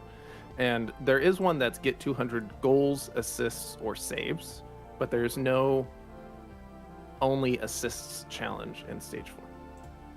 Let's check the sports.gaming assists needed counter. Sean needs 0. We are done. assists. 0 we are done assists. That's right. Yeah. Well, in lieu of us not being able to play an audience game other than push the button, which was kind of fun, I do admit, might as well play one extra game of Rocket League. How's that sound? Yeah, let's do it. Groggy says feminine hygiene products should be free. That is all. Mel B thought that the issue with the last voice button was Mel B's phone, which is fantastic. Evan Almighty, I love that movie. I didn't. I actually really liked that movie as well. Which, again, is that a me thing where the first thing I think of with Morgan Freeman is Evan Almighty? Yeah. I mean, everyone has their favorite Morgan Freeman movies. Wait, wasn't Morgan Freeman also both that and Bruce Almighty? Yes, I believe so. Okay. I'm gonna have a sip of water. Me too. I did like the Morgan Freeman Red Bull ad, by the way. We were watching the clips during the break of last year's November 16th. It was 2021 then. That's why it was a year ago. And we had Have a Party with Your Bear Day. And we talked about that with Bear as well. Nice. And Bear invited all of his friends back today. Mm-hmm. How was the party going out there? Have you been able to hear more shenanigans? Yeah, let's listen.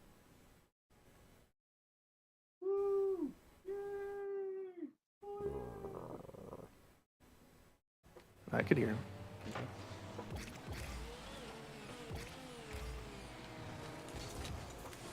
Sounds like a good time. Good time. Good time had by all. Groggy or Die is going to take the battle for free insulin, free tampons straight to Congress. Hey, Groggy, you should consider a run. The nice thing about being on the internet is you have plenty of people that you've now met who have diverse skill sets, and so you could probably assemble a full-blown team for a push at Congress.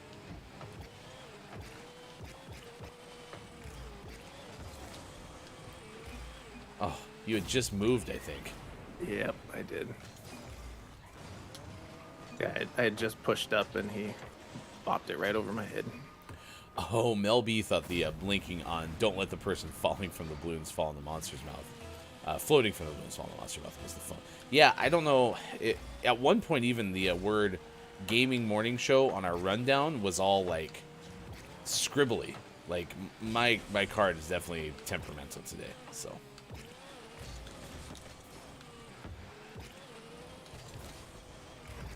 But I hadn't been updating my drivers for my card in quite some time because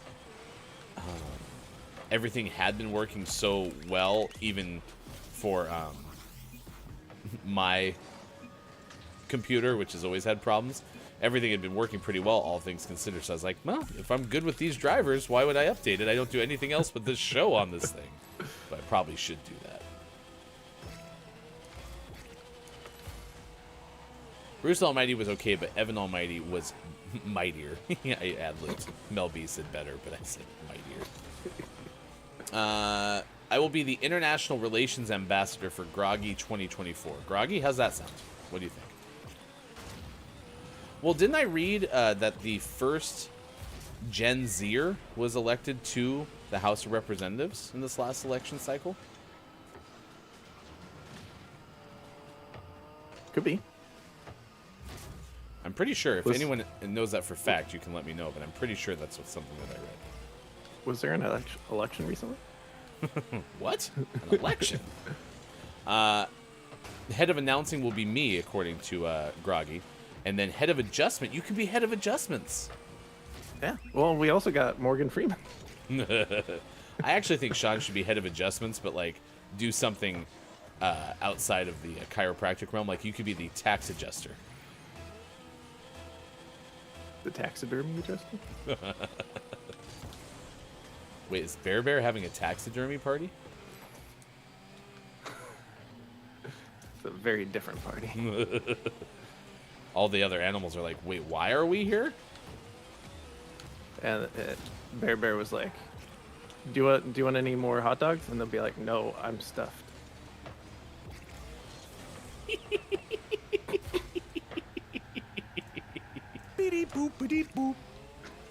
He made Bob happy.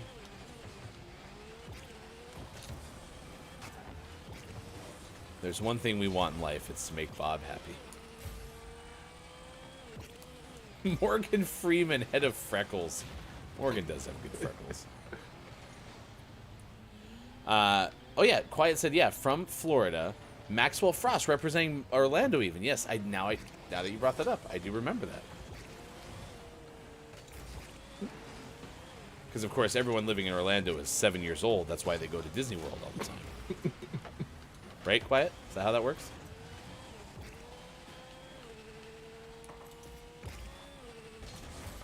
Have you been to Quiet? Have you been to a Lightning game this year? Because we did talk about sports, and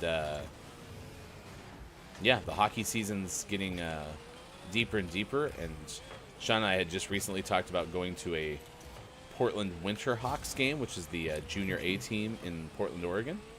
So maybe we'll do that sooner than later. And then in December, unless something comes up, we can go to the Calgary Seattle game. But certainly if not in December, January 27th, those two teams play.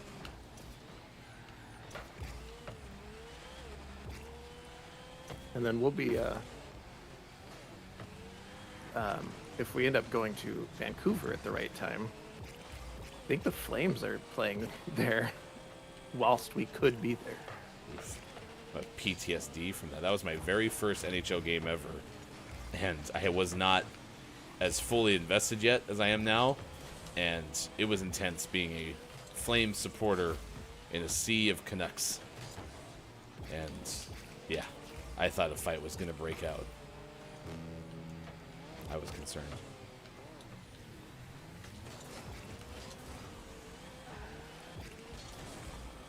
Element FHC, it's good to see you. Quiet says, I only tend to be able to get to a game a year. Haven't thought about win this year.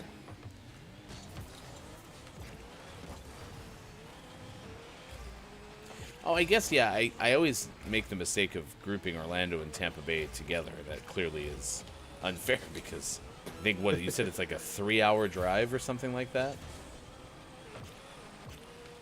What is closer to Tampa Bay? Orlando or Jacksonville? Because I've only ever been in North Florida once. No, that's not true. I've only been in South Florida once. So, I don't know why I have such a alignment? That's not the word I'm looking for. I just read the word align on the screen. I'm having a hard time remembering much about Northern Florida. So. Orlando is much closer than Jacksonville. Okay, perfect. All right, what do we actually need to accomplish? I forgot to do that when we first got in here. It's 8:20 West Coast time. We're going to play a couple more games of Rocket League. Actually, probably just one more with you, right? Yeah, I'll need to leave. I'll need to rush out once we're done. Okay. So, anything you want to accomplish before you leave? Nah, I don't think so. I just need to chip away at like all the common stuff, like saves and shots on goal and goals and that kind of stuff. All right, let's win by 2 or more goals. Perfect. or hold the other team to 0 goals, which we could Or accomplish both at the same time. So, I like how Groggy is still working through the cabinet. Head of theme parks, Chris M.E. Head of mosh pits, Austin Attack 12. Head of pickles, Pickle. Nice. Nice.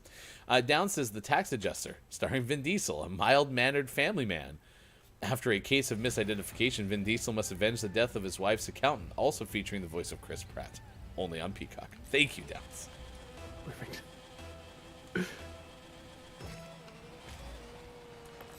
Well, Quiet, if for some reason, and I don't even remember how big of a Tampa Bay Lightning fan you are, but should you want to go to a Kraken Tampa Bay Lightning game, please let me know.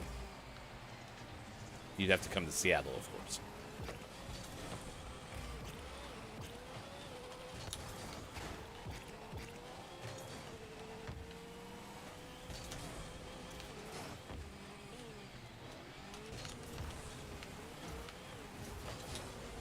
Please, miss.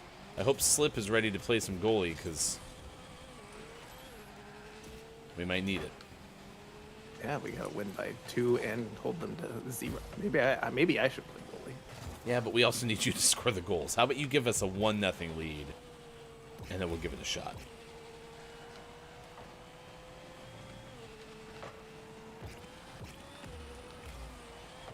Oh, yeah, Slip. Nice angle.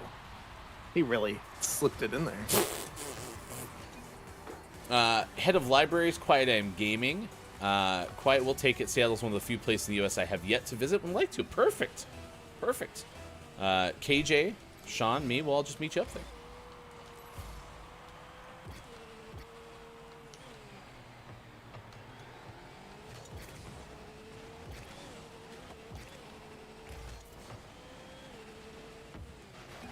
Ow. Our teammate launched me into you. He somehow took us both out. You Dave Matthews to me. I got blown up. Oh, no. Oh, no. Oof. Gotta save. That had me concerned. Uh-oh. Oh, no. I rushed their shots. I would like to get a save for that, please. This is what I'm telling you. I'm trying too hard now. Nice shot. All right. I'm pulling back to goalie. Okay, and we can still win by more than 2. So if for some reason they do score, we just need to get something more. Right. But if we hold them, we get both. KJ just said, I agree, but what are we doing in Seattle? You're going to a hockey game. Sports. You're in an odd place to play goalie. Yeah, I had a chance to push up. I love push-ups. Oof. That was a nice play by them. You're still going. Groggy's assigning everybody in the audience a role.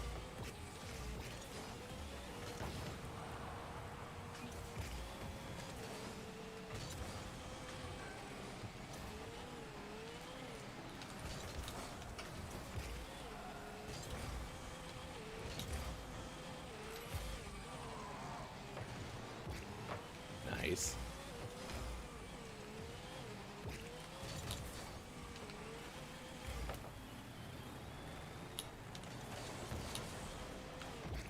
Now we have head of voice acting, Chubbly Tropical, head of cat petting, Scott Chick, head of mythology and folklore, Mike O, head of profanity, Johnny, governor of Indiana, Mike O. Wait, dual role?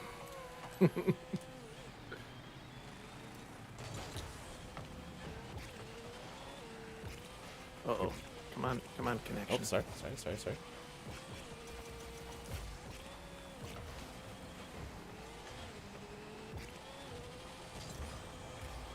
Uh-oh. Oh, nice try. I'm getting all kinds of, like, lag now. So, right there, I hit the ball on my screen. I hit him on the other screen. Kopi, I sat on my dinner I think I'm still in an alternate universe. Did you really sit on your dinner, Copia? Oh no. All right, well, now we have to score one more, so we at least get one on the challenge. No problem. And you got me an assist. Head of Durian Regulation, KJ? What?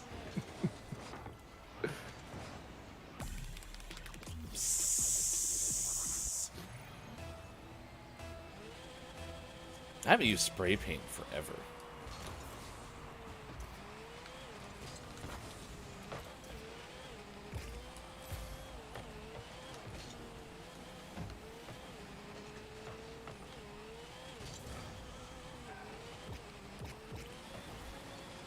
Oh, I almost hit their teammate into the ball that they were hitting. That would have been awesome if that had, like, actually connected.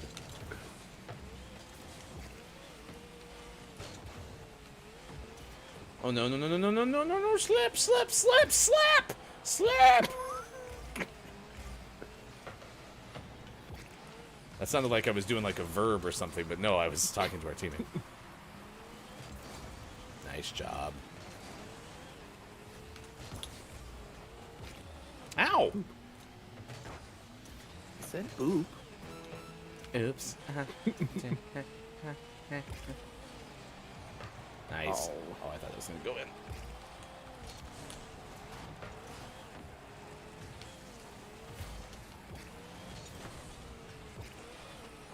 Nice slip.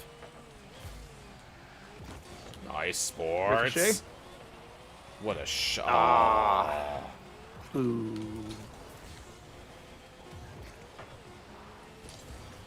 Hit the ground. Hit the ground. Don't make another sound. All right.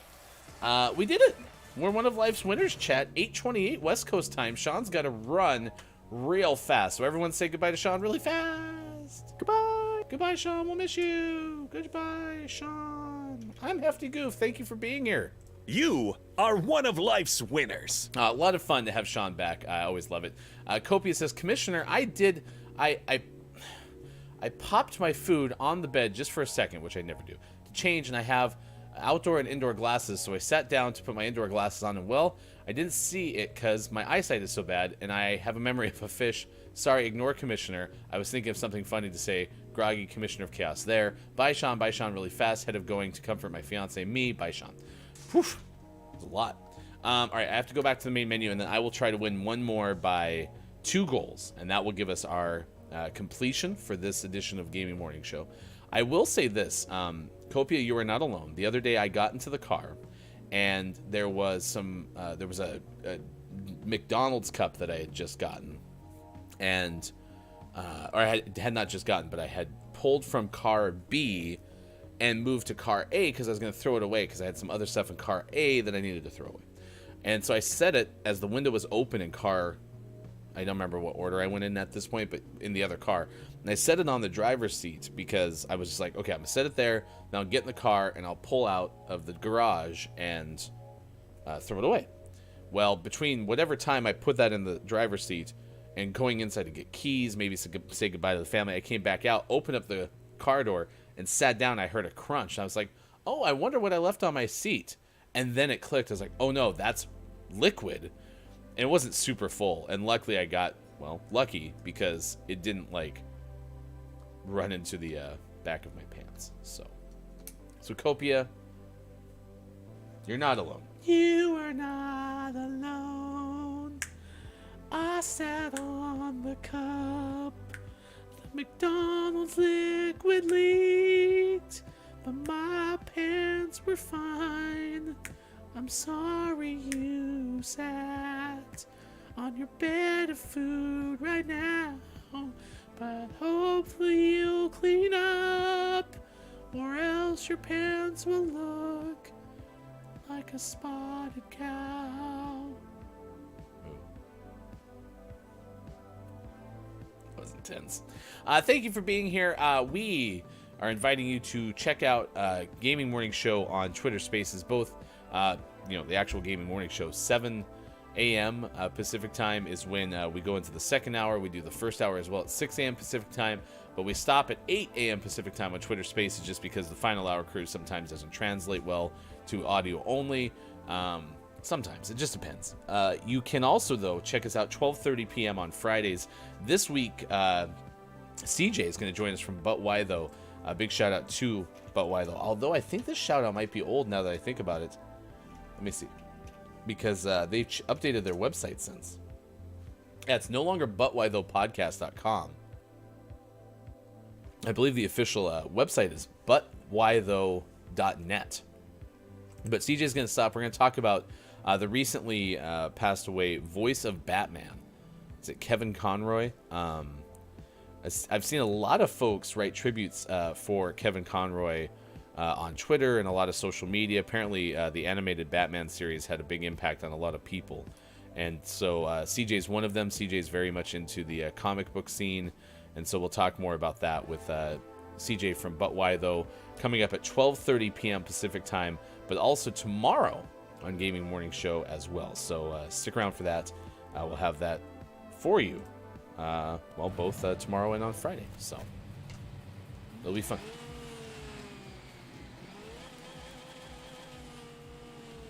Why are you trying to make us cry? But why though? Yeah, listen, I never watched the Batman animated series. I know of the Batman animated series, and from a voice actor perspective, most of what I had ever heard wasn't Mark Hamill Joker, and so, I had never heard that, the voice of Batman in Batman the Animated Series was such a big deal as clearly he was. So Paulo says, because crying is good from time to time. Absolutely.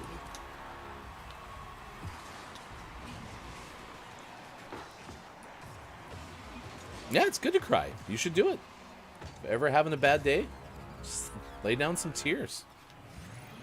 Speaking of Batman, I think I just heard the Batman celebration on that. So, it's still, by the way, I agree with Austin Attack 12. This is like the best Rocket League arena, no doubt. Just having all the wildlife and stuff, or the marine life. Except for jellyfish. I'm not a big fan of jellyfish. Jellyfish dislike is probably a texture thing too, which clearly I have some hang-ups on.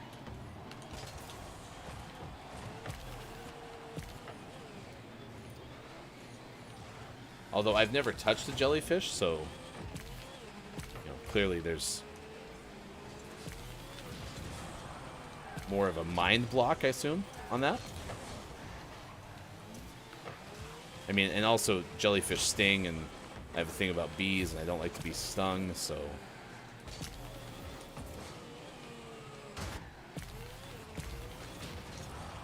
Oof. Teammate got blowed up. I need more boost so I can get upfield. Need more boost so I can try to score.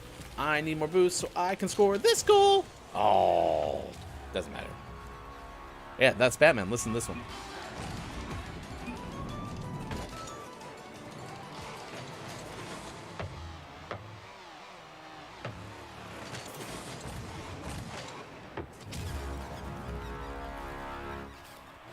It's got like an ominous sound. Thank you for the clip, Copia. You are not alone. Alternative version. Poor Michael Jackson is rolling in his grave. Singing softly and highly, I suppose, never my strong suit.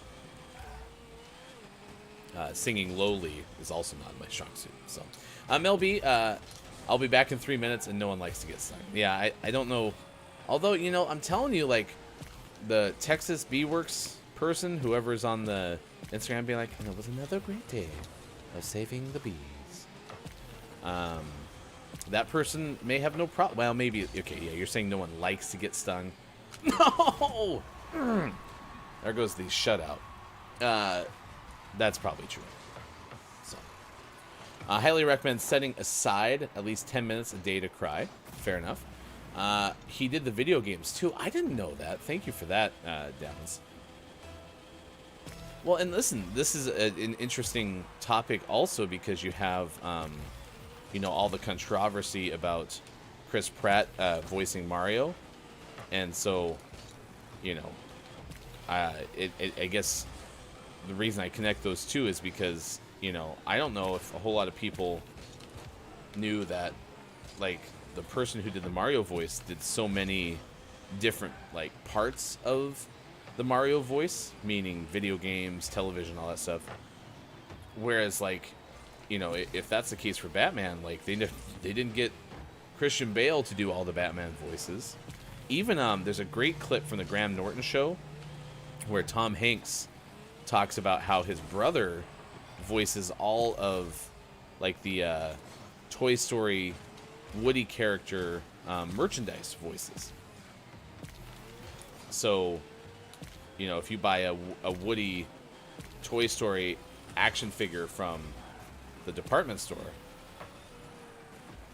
then that's actually voiced by Tom Hanks' brother. And it sounds really close to Tom, so. KJ says, except sometimes if you open the crying can of worms, you can't reseal it. Fair enough. Yeah, if it's time for a good cry, it's time for a good cry. Excuse me, hold up a sec. Let's rewind. Can you say that word again for me just one time? What word would you like me to say, Apollo?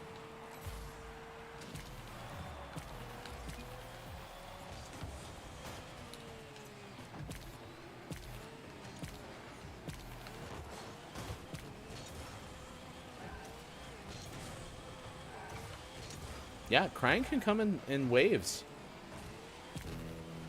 Oh. This went from us having a 2-0 lead, maybe a chance to get both of the challenges out of the way, to now being down 3-2. So we have to score 3 goals to win by 2. 3 goals in 1 minute. Here we go. You said, oh, you would like me to say controversy. I believe I'm saying that correctly. Copia, Downs, do you agree? Disagree?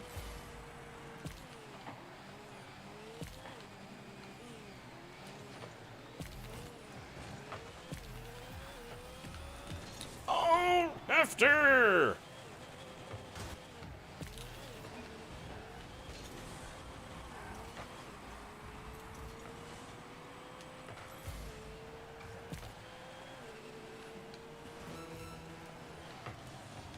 I hope that actual cursing was real for our teammate, which means I actually did screw it up.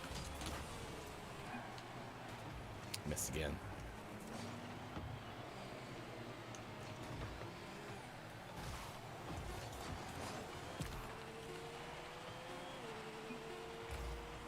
Letting them know I'm sorry. At least they know I'm sorry.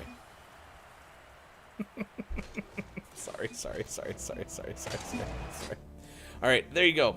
We are losers. That's okay. It's like how people say privacy different, though. All are correct. I don't know what's worse, that or 2000. I say it differently, but it might be in the UK. Apollo's moving to the UK. Hey, that's fine. Do it. Go. Be gone now. All right. Thank you so much for being here. 8:40 West Coast time. It's 11:40 out east. It is 4:40 for those watching GMS in the UK. Whoops. So tomorrow on this morning radio show that plays games, we will play our we'll play our October name of the month on Thursday, Them's Fightin' Herds. I'm really excited about this game only because it's the My Little Ponies animation. So that's really cool. No, Apollo says, let it be on record that Hefty told me to leave, so I'm leaving so long. No, stay here, but then move somewhere else, okay? You're fine. Yeah, no, you can move elsewhere, but still watch the show. I mean, don't go away from this. You could never leave this.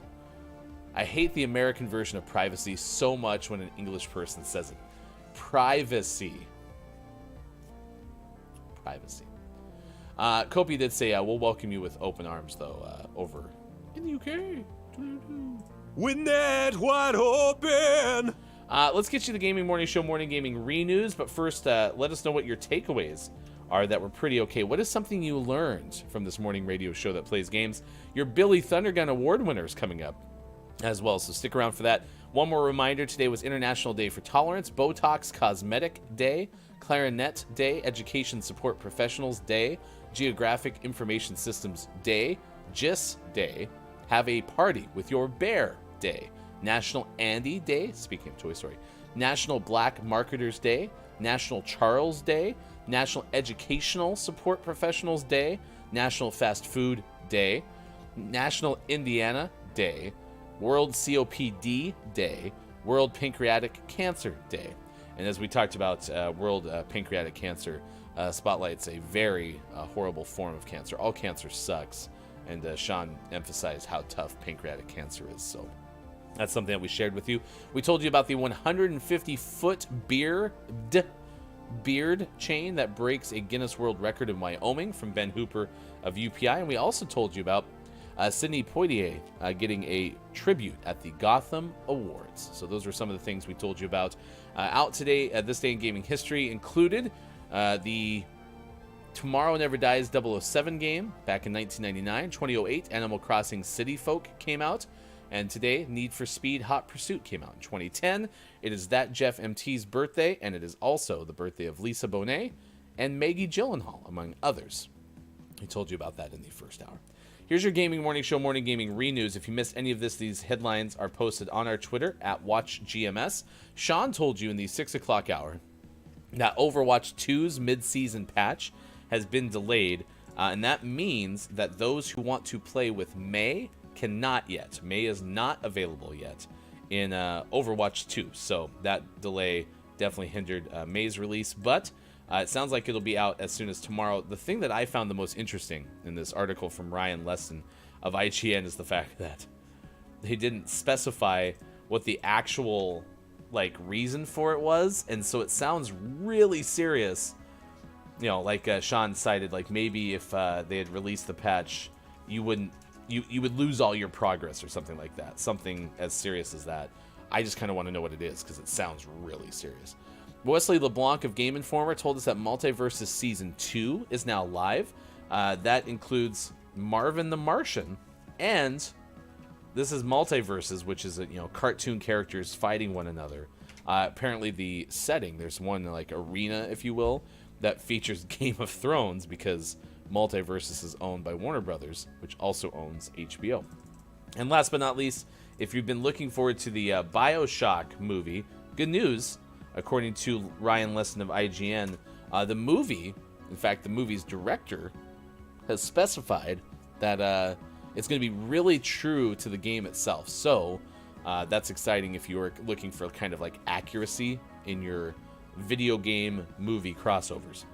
Out today, Call of Duty Warzone 2.0 for Xbox, PlayStation, and PC. Lapin is out today for PC. Tad, the Lost Explorer, and the Emerald Tablet is out today for PlayStation and PC. And our name of the morning went to the Forest of Drizzling Rain. That is out today for PC. All right, again, what is your takeaway that is pretty okay? What is something you learned from today's show?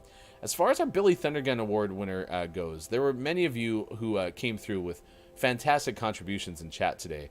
I had already said that Harmonious Crow had kind of sealed things up early on. Let's see if that continues.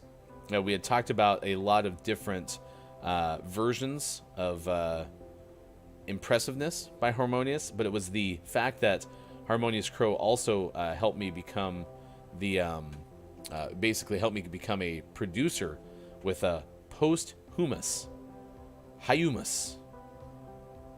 depending on where you come from, and then that spawned into posthumous from Quiet Time Gaming, and then posthumids from Sports Talk Gaming, which was pretty fun.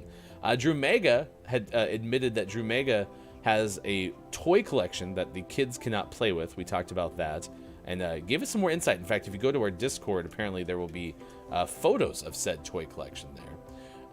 So there was a variety of good contributions. It's Copia went to a whole nother place for us. Groggy or Die came through with advocating for feminine hygiene products to be free, which I definitely think is a worthwhile cause. So yeah, a whole bunch of stuff happened. We even had Sean debut as Morgan Freeman over the course of today.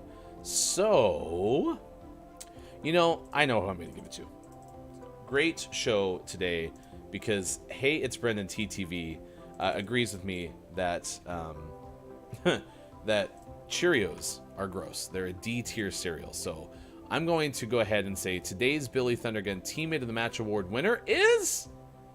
Hey, it's Brendan TTV. Billy Thundergun, Teammate of the Match Award. As good as the rest of you were, and you probably all deserve honorable mention, I'm going to give it to Hey, it's Brendan TTV today. Even, oh, man, Downs had a good honorable mention. Yeah, great job today. Great job. Element, dang, lost it. You are right, though. It is time for the clip of the day. The clip of the day. Hey, look, it's the clip of the day. Toot toot. Important than birthdays this day in gaming history for now. If you could please read some lines from the bottom of this section, please. Good morning. Less than an hour, aircraft from here will join others from around the world. We will be launching the largest aerial battle in this history of mankind. Mankind, that word should have new meaning for all of us today. We can't be consumed by our petty differences anymore. We'll be united in our common interests. Like birthdays in this day in gaming history. I've never been happier.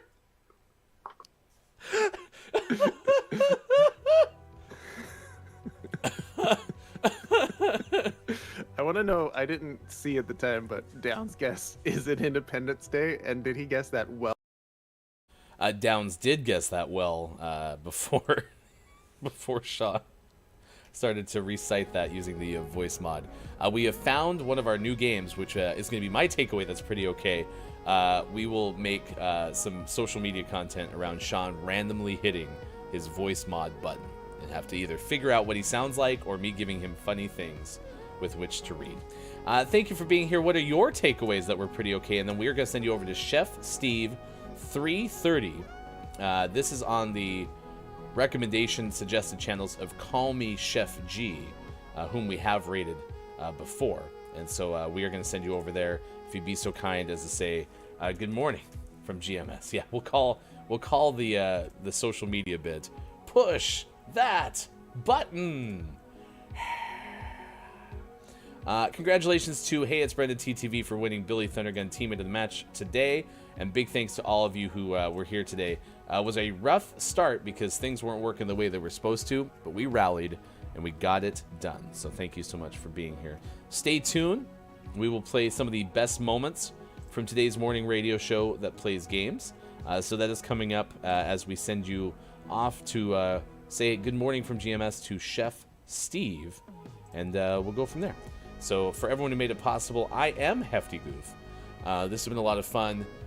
Copia said, phew, I was about to get very sad because Copia said, oh, whoa, honey Cheerios are delicious. Yeah, I've never had Honey Nut Cheerios, but yeah, I do. So the smell of regular Cheerios grosses me out, which I guess is not a hot food take if you know me at this point. However, we did bring back this great line. Milk is cereal broth. Which is probably true. Ice cream is frozen sauce, so Ryan probably dislikes it. Oh, before we go, Quiet says, wait, what?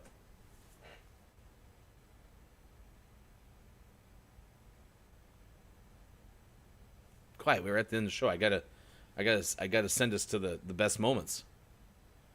Honey Nut Cheerios? Never? No, I've never had Honey Nut Cheerios ever. No.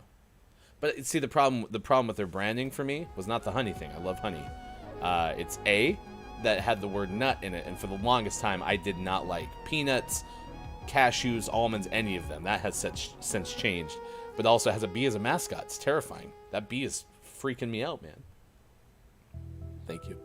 This has been Gaming Morning Show. See you again tomorrow. Facebook Gaming, Twitch, YouTube. For Sean, for Austin, I'm Hefty Goof. Thanks for having fun with us. Goodbye. Goodbye. Goodbye. Goodbye. Right now.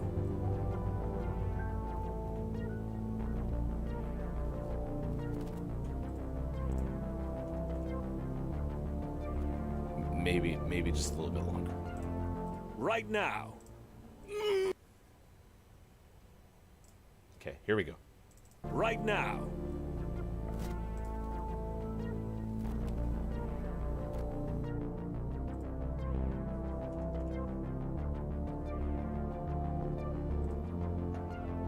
Right now.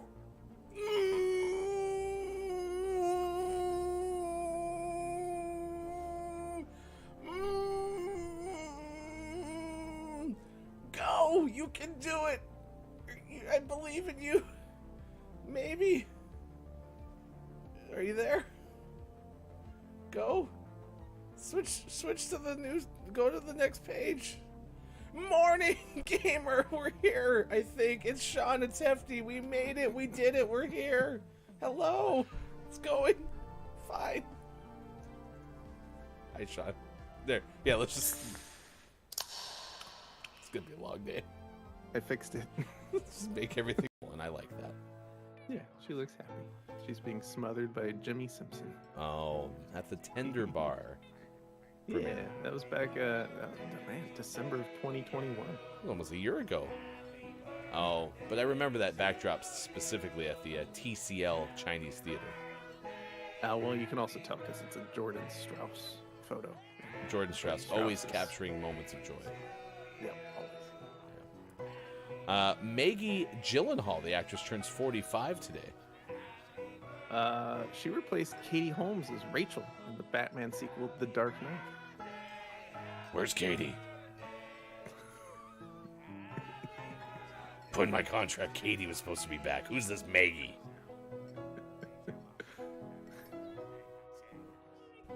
Christian, we talked about this. You can't use the Batman voice all day long. I'm a method actor. Lists of belly buttons, so we instead did this. It's National Button Day, like buttons on clothing, but having personally looked, lists about those buttons are less than interesting. So here's a better button related list. It's about belly buttons. Belly buttons. Earlier in the show, Copia from the audience pushed Copia's belly button and went to another dimension. Another dimension. It was pretty fascinating. Another dimension. And then he came back. Another dimension. One. They're really just scars, belly buttons. That little thing in the middle of your belly, well, that's where the umbilical cord was. And then they ripped it out of you. Like a Microsoft Combat Fatality. Bill Gates, fight. Bill Gates versus Clippy. Let's go. Too well, because you know my brain's going like, oh no. Have to keep it on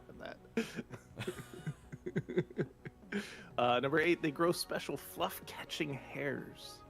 Have you ever wondered why tiny bits of lint keep collecting in your belly button? Well, you can blame it on a special type of hair that grows in navels. These hairs have tiny barbs that protrude and rub against your clothing, causing small fibers to scrape off. The hairs are arranged in concentric circles, which act as a funnel and suck fluff into your navel. Suck fluff. Yeah. Those who shave their stomachs or don't grow a lot of body hair to begin with likely don't have many problems with lint. Just give me a second, y'all.